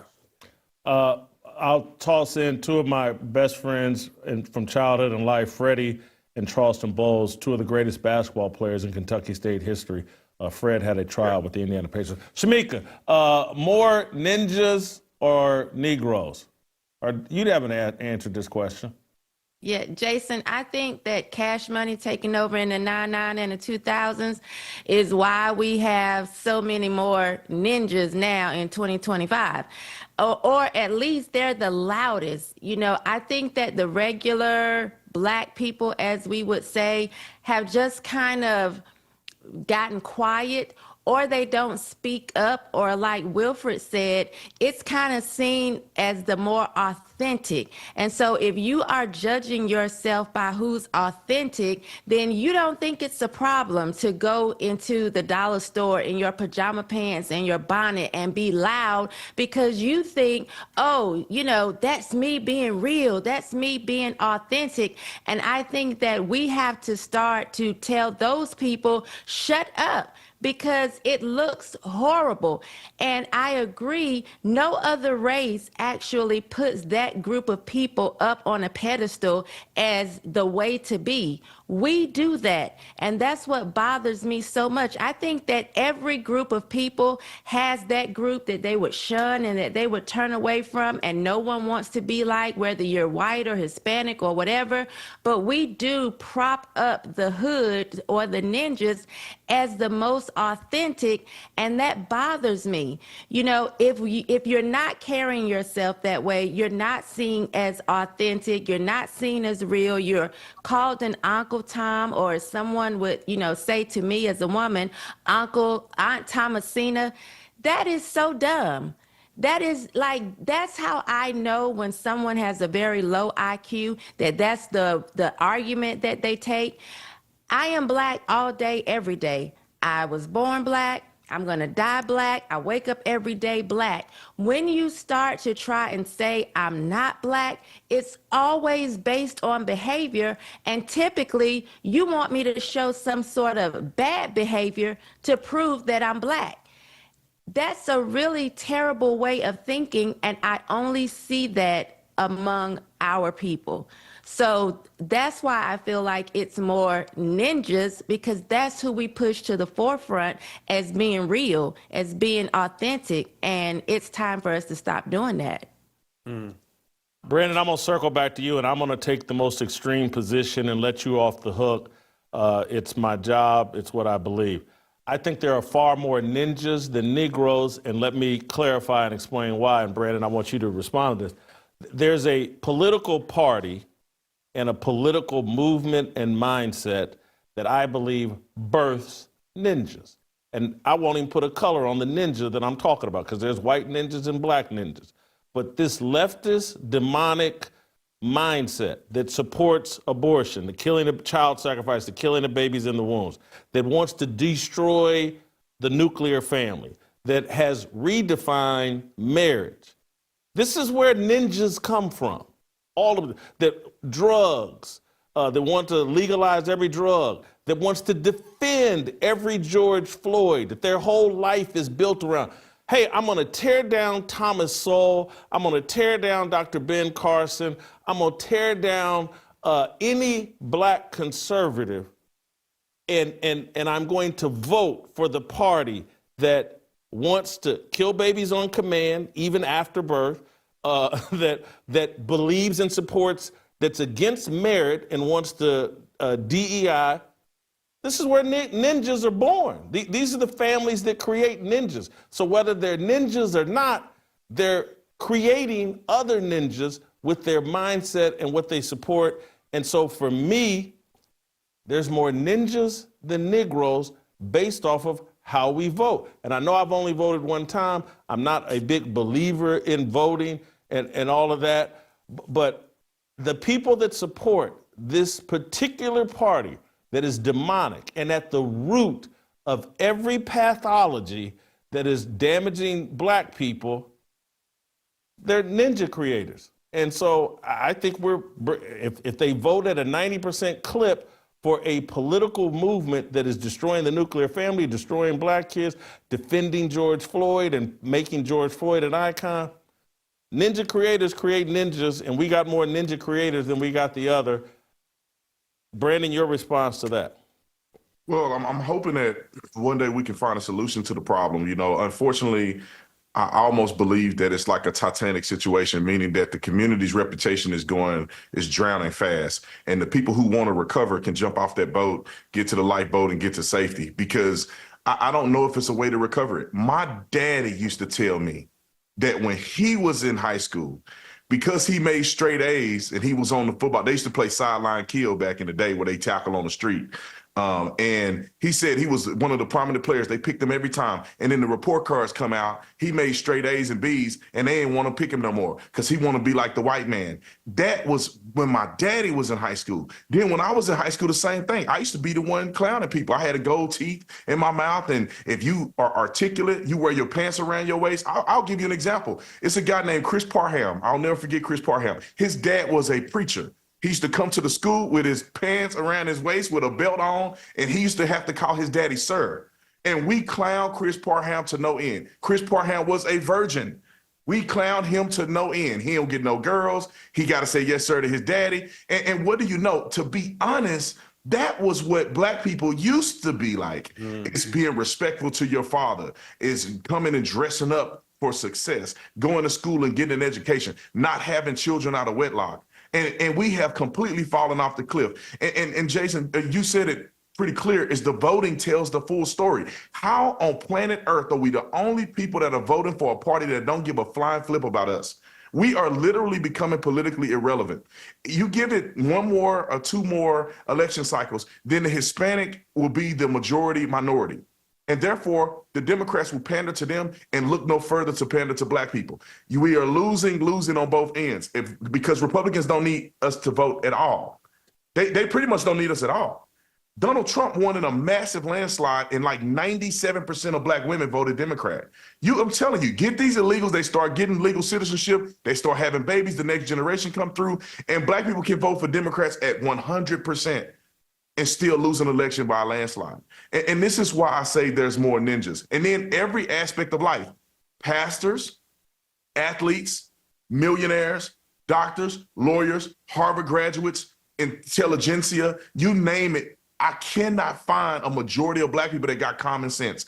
I was talking, Ryan Clark the other day, he commented on my post. He was railing against RG3 for marrying a white woman, saying that he don't have the ability to talk about black issues because his wife is white. Yet Ryan Clark can talk about white issues and his wife is black. But Ryan Clark failed to mention, and he don't want to really make it public as much as he claimed he does, is that he had a baby with a white woman. I don't get the utter hypocrisy from the ninjas. That's why we have this issue right now, is because there's hypocrisy that's not checked. But I pray to God that one day, almost like a Martin Luther King speech, I pray that one day we'll get back to God and we'll get back to promoting the family. We'll get back to elevating ourselves to stature and prestigiousness that will help our youth see a better way.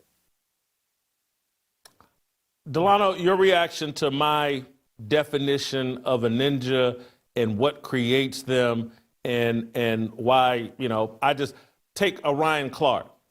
He's successful by world standards. He has a great job. He has a intact family, but he has a ninja mindset and he's a supporter of the left. And I just don't see, to me, again, they are the supporters of pathologies and a worldview that destroys black people. So I just lump them all in the same group. I don't see any difference between Ryan Clark and George Floyd.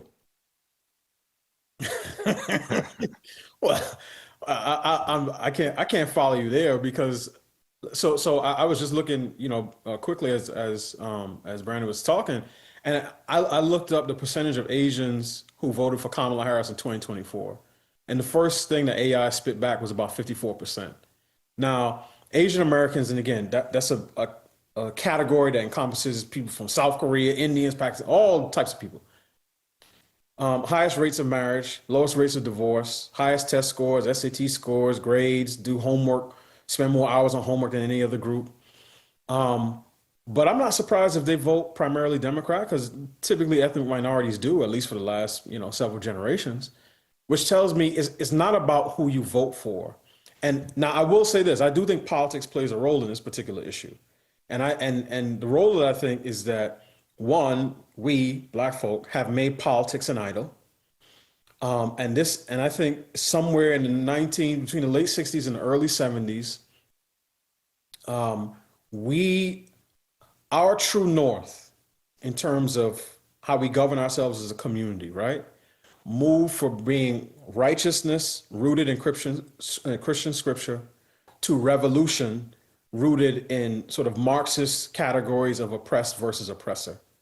Now, this is at a time when the Democratic Party was, probably still pro-labor and pro-worker and all sorts of other stuff. So I think this change preceded the what you see in the party today. But I say this based, I'm as y'all probably know, I'm writing a book on marriage and the black family, and I finished my chapters on feminism, the black leadership class, and the black church in succession. And you see it time after time again. Black leaders in early 1900s had a particular set of values. They practiced, they had private ethics and public morality. They talked about temperance and self-control and diligence and being hardworking. And same thing with the pastors, right? And by the time you get, and even the women, the educated women, when they talked about the role educated women should play in racial uplift, they talked about the importance of the home and black women as wives and homemakers and educators of their children. And by the time you get to the 1970s, and whether that's through, second wave feminism, the radical feminists, whether that's through black liberation theology, our leadership class had traded righteousness for revolution. And I think what happened is that the Democrats sort of said, they saw we were going in a particular direction. They said, oh, let's come in right alongside them and we can use them to foment discord within the country. And we can use, it's a great trade. They get the perception that they're getting political power and social justice and all things that they say that they want, right? And we get to borrow their moral authority, the moral authority that they got from surviving slavery and Jim Crow and civil rights. And we get to attach all of our preferred oppressed groups, gay rights movement, women's rights movement, trans rights movement. And it's a trade. And I think we've been operating in that for the better part of 60 years. Now, I don't think that saying, okay, now we're just going to vote en masse for a different party is going to fix that. I think part of what the fix needs to be is us stepping back and saying, look, we have had 60 years. Politics, who we elect in office is not going to fix the issues in our community. This is going to have to be, people are going to have to put their hand in the dirt. You're going to have to plant some new seeds in new ground. It's going to be brick by brick, person by person. But we can't just think that we are going to elect our way out of these problems. So that's how I will respond to that. One quick point that I wanted to make, because I think Will and Shamika made excellent points in the last the Ninja versus Negro conversation. I'll say this. I think I see clearly that in our community, ninjas pull Negroes down. Negroes do not pull ninjas up. Because and I think, I can't remember who said, I think Brandon was saying this about his dad. When you're a black person who behaves in a particular way and expresses a certain set of values, you get criticized for trying to act white, right? And even, and I remember, I think I said this earlier in the week, Jason, when people criticize Obama, I think this is Bill Maher, said, I was voting for a black president, and I thought I was gonna get Suge Knight, but instead I got Wayne Brady, right? And when Wayne Brady had to go back on the Chappelle Show and do a skit to prove his blackness, now what did he do? He engaged in a drive-by shooting. He pulled up on a bunch of streetwalkers and demanded his money. So in many respects, we have taken on this notion that authentic blackness means self-destruction, pimping, shooting, drug dealing, all of those things. And until we're ready to let that go, and as I said to my wife, we have become comfortable as underdogs. We have not developed a winning culture. We're comfortable as the New England Patriots in the 1970s, not the New England Patriots from 2000, from the Brady and Belichick era. And the culture that you need to win and sustain winning is not the same culture that you need when you're constantly at the bottom of the division. So we need to develop a winner's mindset, but it's not going to be through the types of revolution that Marx was promising. So when you say we have adopted these negative things as our identity, is that accurate, what I just said? Yes. We've adopted these Who's the we you're talking about, and what numbers of people are you talking about? Because that we, as I'm hearing you say it, I'm like, those are the ninjas I'm talking about, and there's more of them than us. So I'll put it in tiers, right? I think, and I'm thinking back growing up in New York, right? There's guys who are really in the street and who are doing actual harm in their communities. These are the guys that are the reason why homicide is the leading cause of death for young black men. Then you have an educated elite who run cover for these people, and they'll say, well, if we solved all of these systemic issues, then all of this stuff, wouldn't happen. And then you have an even higher black elite who, these are some of the women I think of, the sophistiratchets, right? Who they want to have one foot in the hood, but they don't want to live there, right? They would never want ninjas to show up at brunch on Sunday and drink up all the Bellinis and eat up all the chicken and waffles. They don't want that. But they want to be able to express certain ideas to show that they're still down. So again, I see this on an everyday basis. Now you may say, Jason, now all of these people are ninjas. That may be your conclusion. And that's certainly an argument to take. But what I'm saying is this: let's use something that was recently in the news, right? When Jalen Hurts declined to go to the White House, and one of my good friends, he's an Eagles fan, and I said, look, a guy with a 5-person management team that's all women, 3 of whom are black women, who just got married to a black woman, this is not a surprise to me. The guy who gets love from Essence Magazine, this is not a surprise to me. Does that mean that if Jalen Hurts or Steph Curry support Kamala Harris, that they are ninjas? No, I think Jalen Hurts carries himself with class, dignity, and distinction.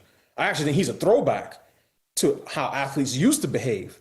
So I want to make a distinction there, because I think it's possible for people to support a political party and not necessarily support everything that comes with it. And I'm very mindful not necessarily to question people's motives, because I think all of us have had our motives questioned by people within the community who say, oh, the only reason you say that is because you want to appeal to white people, or you want to so on and so on and so forth. So that's the distinction I'm trying to make, Jason. I don't know if that makes sense. I'm sorry, and I'm going to let you all back in this, but just quickly, Delano, didn't you just argue that Jalen Hurts didn't visit the White House because black women run his business? He just married a black woman. He's scared of his mom. You're describing a simp to me, and you're describing someone who hasn't read the Bible, doesn't understand his role in society, and that them women that's running his management team, they should be so in fear and so in submission to Jalen Hurts that if Jalen Hurts wants to go to the White House, the Black House, the Green House, wherever, they just need to hop on board and follow Jalen Hurts. But he's a simp that's following them, and therefore, I love Jalen Hurts. I've said from the way he handled Alabama and all that other stuff, that night I was like, this dude could be president of the United States. He's got that type of character. He comes from a good family. But like a lot of black men and just men in general, he's had his balls cut off and he worships women and he doesn't want to get crossways with women.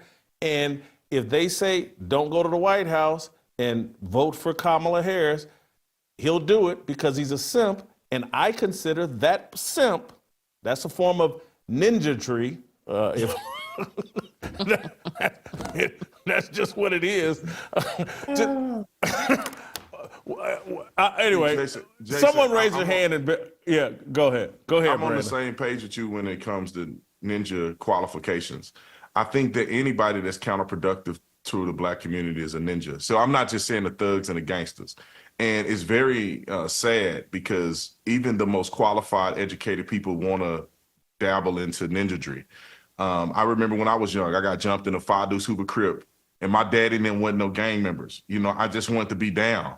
You know, we used to, I had gold teeth in my mouth. I got Young Savage tattooed across my stomach when I was at the University of Arizona. You know, getting a bachelor's degree in education. I had gold teeth in my mouth.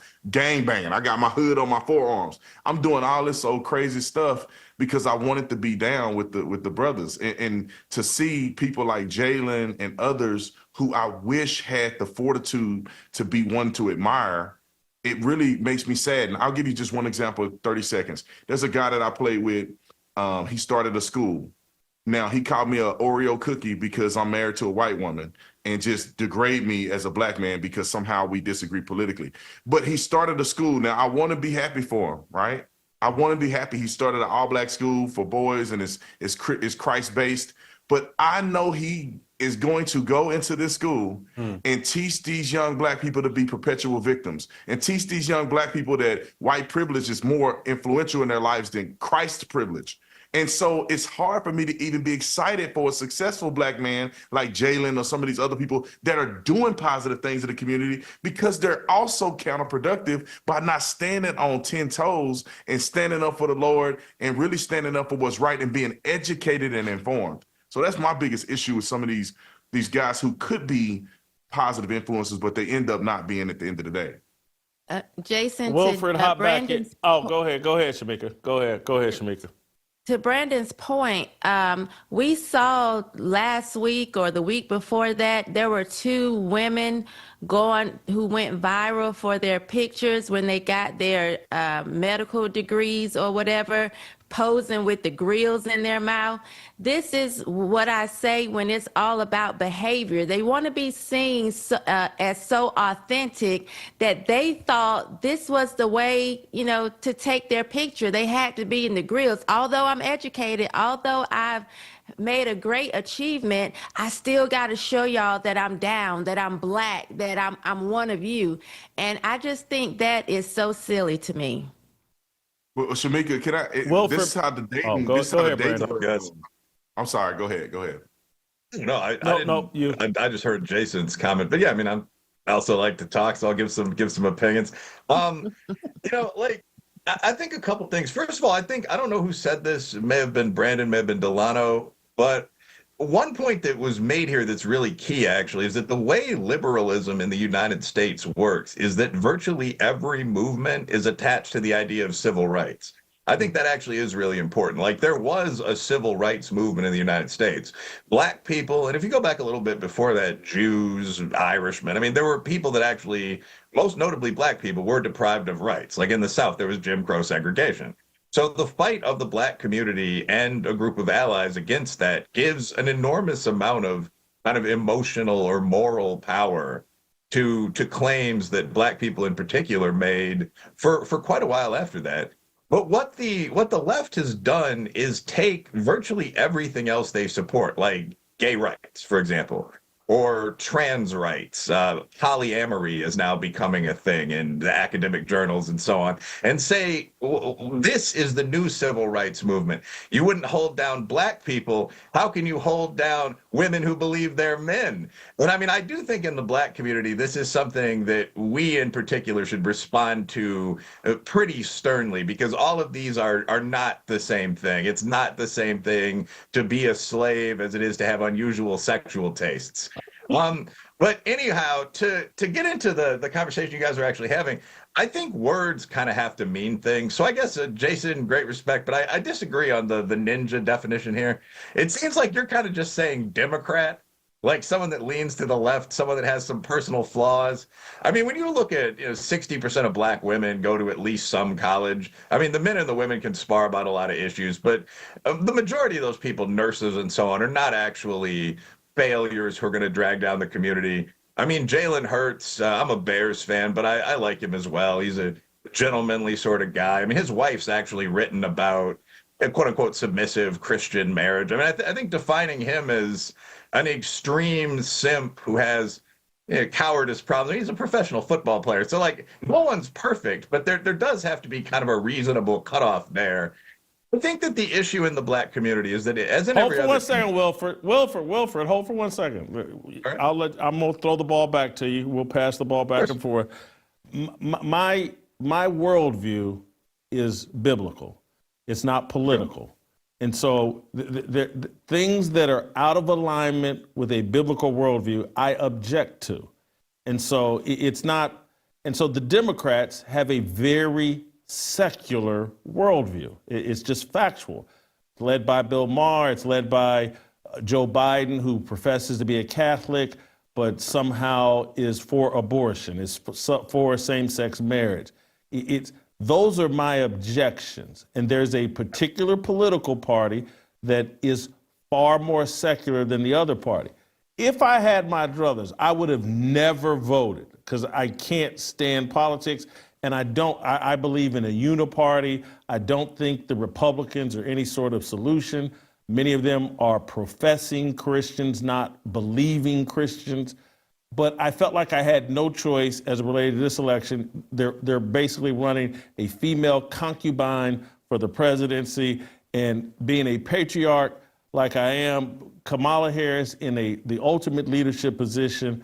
And when I look at the black matriarchy that's in control of the black community, and I look at the results, and I know Kamala Harris isn't really black, but she was pretending to be one. I just don't want more matriarchal leadership because I just don't believe in it. And so it's not so much the Democrat Party, it's what they represent. But I'm sorry for being that long-winded. Go ahead and finish your point. I think that there's some good points there. Now, I actually recently wrote an article for National Review called Toxic Femininity, where I pointed out that we've spent a lot of time criticizing male leaders because throughout history, almost all leaders have been male warriors and business people. So we have a good idea what the weaknesses of a male leader are: rage, women, short-sightedness. But today, we're starting to get an understanding of what the weaknesses of female leaders are, like excessive empathy, so on down the line. And I mean, I talk about this whole series of problems. I break out what the abortion and infanticide rates are right now in the USA in response to this men are uniquely evil, look at the rate of assault kind of narrative. So, I mean, in general, I would say that I've usually seen male leaders in my life do a slightly better job. But that's a little different. Like saying that you'd like to see more guys doing well in school or getting into politics or something like that. I mean, as a black man, so would I. But you can't say that everyone who's a Democratic voter, or everyone who's, a female to the left of Pat Robertson is somehow a bad person. And I don't think you're exactly saying that, but that's what a ninja, as we're saying, kind of implies to me: a bum, a net tax drain. And I don't really know if we have more of those in the black community than the Hispanic community down here in Appalachia, the Caucasian community, so on. I think my issue would be there are negative trends in the black community that we accept more than almost everyone else. And I think we've all said that. And I think one of them, again, I forget who said this, but it's a good line. Like, the North Star has become not religion, not community, but sort of revolution.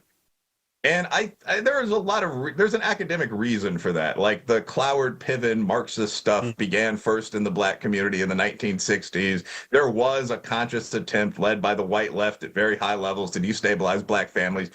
All the things we're describing, from I don't need no man, which obviously heterosexual love relationships with the opposite sex are one of the main things everyone needs in life. That's just not real. But going from that over to rebelling against the system, committing crimes is good. The term for good when I was in just a regular working class high school was bad. I mean, I think all of that's been around for a while. That's affecting us more than other people. But I think the majority of people in the Black community are basically normal people that are struggling with these downward trends, as versus unique bad people. When I think ninja, last line, I mean, I think of like, in my neighborhood, there weren't a lot of Crips. It was more GDs, Vice Lords, Latin Kings, Ambrose. This was Chicago. But when I think of like a hood, like that's what I think of. Somebody who's actually involved in that lifestyle. That's a pretty small percentage of Black people, I would say, and of people in general. I have a question, Jason, because what it seems to me is that you are saying you have to be hot or cold, and that the lukewarm it's almost like, what God said in Revelation. You have to be hot or cold, and if you're lukewarm, I'm going to spew thee out of my mouth. To me, you're saying the lukewarms are just as bad as those other people, because if you're lukewarm, what are you standing for? You have to either be for or against. And to me, the lukewarms are quiet, which is my issue, because they don't speak up and they don't draw a line in the sand and say, I don't want to have anything to do with this over here. So maybe that's what you're saying, which is why it doesn't bother me when you say that, because I just feel like if you either have to be hot or cold. You either have to be on one side or the other. And if you are lukewarm, what purpose are you serving? You're just sitting around being quiet, and you're not actually pushing the right agenda because you don't want to get your hands dirty. That sounds like a 1970s pimp to jump in for 1 second, but I think the lukewarms just need direction. I mean, like every time we've talked about social media, and I've mentioned on Twitter and so on, I do a series of polls. These are for my next book, and I link them to SurveyMonkey, this kind of thing. They're actually pretty serious. And I'll ask people what they think about these claims that are made online. Like I actually asked a bunch of professional women about the feminist view of sex, and 95% of them were like, it's nonsensical. But I mean, the ultimate example to me, I once asked on both of those platforms, do you believe that some women have penises? Like the classic trans claim. And I mean, this is kind of funny. This is a serious program. I think people chuckle in and all this. But like you would expect some people to say, well, yes, because trans people exist. So my page is a mostly male bro audience, people I've known through athletics, business, but like everyone's feminist girlfriends on there too. It's like 30% female, right? So I expected maybe 15, 20% yes. The yes rate was 2%. It was like 1 to 2%.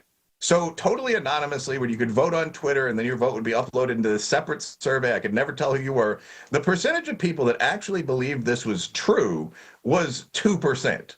Like a lot of this stuff is just out there in the ether. Is racism the only thing that will make me successful? Am I oppressed as an American woman? But everyone pretends that they believe it because everyone else is pretending they believe it. If someone just stands up and says, no, this is all BS, it's very easy to succeed in this country. There's racism, obviously, but actual effective discrimination has been illegal since 1964. I think a whole lot of people are going to follow that person and say, finally, someone sounds like the boss man. Like there's not the sort of nonsensical equivocation that I hear all the time. Well, can I add this? I think that people can go from being from Negroes to ninjas and ninjas to Negroes, right? So just because you are ninja don't mean you can't get to being a Negro. I was a ninja at one point in time. I was counterproductive to the Black community by my actions, by my verbiage, my rhetoric, and how I would have raised my children. But then I got saved in 2008 when I was in college, and it converted my mind to saying, okay, oh no, I'm doing this all wrong, looking at race and all this wrong. So I think that like a Jalen Hurts, even though he's a person, and it's almost like biblical, kind of like Shamika said, even though Jalen Hurts is appearing to do good things, but what would he tell a young man that he's mentoring about Donald Trump or about standing up on principles? Do Jalen Hurts support abortions and different things that are counterproductive to the Black community? He may be married, but what else is he saying in mentorship roles? And is he standing up and being a leader? Now, I get where you're coming from, Will, because we don't want to throw the baby out with the bathwater. But I also believe there's a difference between a person murdering people and selling dope on the street than somebody that just won't take a hard stance because they're uninformed about politics. But I do think that at the end of the day, they're all counterproductive, but some can be can change their ways. Like Stephen A. Smith. Stephen A. Smith is a perfect example. I feel like he was more counterproductive than he is more recently. Bill Maher, more counterproductive than he is more recently. There's a lot. Joe Rogan. A lot of people are coming across and waking up to certain things. And you don't have to be a Republican to do that. You just have to be a common sense person that can look at a man and say, just because you convert to, or just because you think you're a woman, don't mean you should be in sports. Well, Joe Rogan's going to church, and so I actually believe him. These other, Bill Maher and Stephen A. Smith, they're just closeted ninjas. It's like Ninja Pelosi, and because I just want to enter into the record, like Ninja Pelosi and Ninja Chuck Schumer and all these ninjas out here, black, white, whatever, all that demonic, secular, anti-God, anti-family. They're all ninjas, and people won't understand it. People may disagree with it. People call me a religious zealot, but you talking about killing babies in the womb? There's a sickness there that, anyway, Delano, I'm going to give you the final say here, and then we got to get out of here. Be quick, but don't hurry. Yeah, I mean, I think this has been a fascinating conversation, and I do think part of it just depends on how we define our terms, right, and what we're using. Another thing I think impacts the perception of sort of ninja versus Negro is the significant overlap with large black populations and major media centers. To Will's point, if you ask somebody, okay, envision, a hood white person, right, a white criminal, it's hard for many people to get that, because unless you live around these people specifically, there's no major media center in Appalachia, right? But all of the biggest cities that tend to over-index on black populations, New York, Chicago, LA, that's where the media is. So you just see certain things over and over again, and this is the way perception always works. If you see the same message repeated over and over again, you tend to overestimate how much that thing happens in real life. So I think that's part of it as well. But I'll say this, Jason, again, I think it sounds like you're blending categories in ways that I probably wouldn't, because particularly if you're saying, okay, this one particular party endorses a lot of ninja behavior. Well, I mean, in many respects, the other party is like diet ninja, right? Where if I look, even among conservatives, Republicans and conservatives, the number of people there who are truly pro-life, who truly both believe and live their principles as it relates to marriage and family, it gets very, very small. And one of the things, and he's a useful foil for many reasons, the types of people who would criticize Nick Cannon, but who would not criticize Elon Musk, right? If you're saying, well, when black women have a bunch of baby daddies, it's because, it's not the same as when Elon Musk got 14 kids by 4 women. At a certain point, you got to say, okay, this is no longer about certain types of behavior. It's about whether the human inclination to make excuses for people we like, regardless of the vices that they show, and to criticize people we don't like, regardless of the virtues that they exhibit. And I think, again, this is one of those things that is tied directly into politics. So even before it's black and white, I think one of the reasons we have so many of these conversations is because we see them in red and blue first, and the black and white just sort of adds to the conversation. So I'll leave it there. I'll land my plane there, and I'll go out and greet some Negroes when I'm out later on today. So we're done. We're out of here. In 10 minutes, I'll be on the Harmony channel with Anthony talk. Why? Oh, I'll be on the talking about Joe Rogan, and we just mentioned that Joe Rogan it's been reported, it's been talked about. He's starting to go to church. What should we make of this? And so in 10 minutes, we'll be talking about that on the Harmony channel. Before I get out of here, I wanted to tell you the number one thing you can do if you like today's show, like today's conversation, the greatest thing you could do is go to fearlessmission.com right now. Use the promo code FEARLESS. Become a subscriber to everything we're doing here at Fearless, everything we're doing at The Blaze. You use the promo code FEARLESS, you'll get $20 off your annual subscription. if you're a believer and not just a professing supporter of Fearless, go to fearlessmission.com and become a believer and a supporter. Use the promo code Fearless. All right, we'll play tomorrow, and we'll see you next week.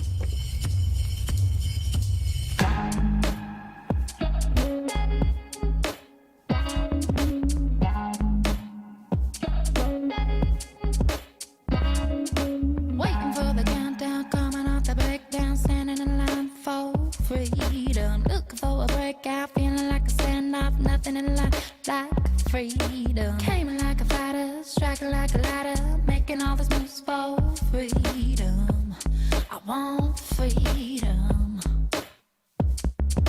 No negotiation, my sister, no relation. We all just wanna have freedom. Sitting on a corner, never been alone. I'm breaking my back for freedom. Blessed, we are living, get back. We are receiving, no deceiving. We all wanna be free. We want freedom. I wanna be. I just want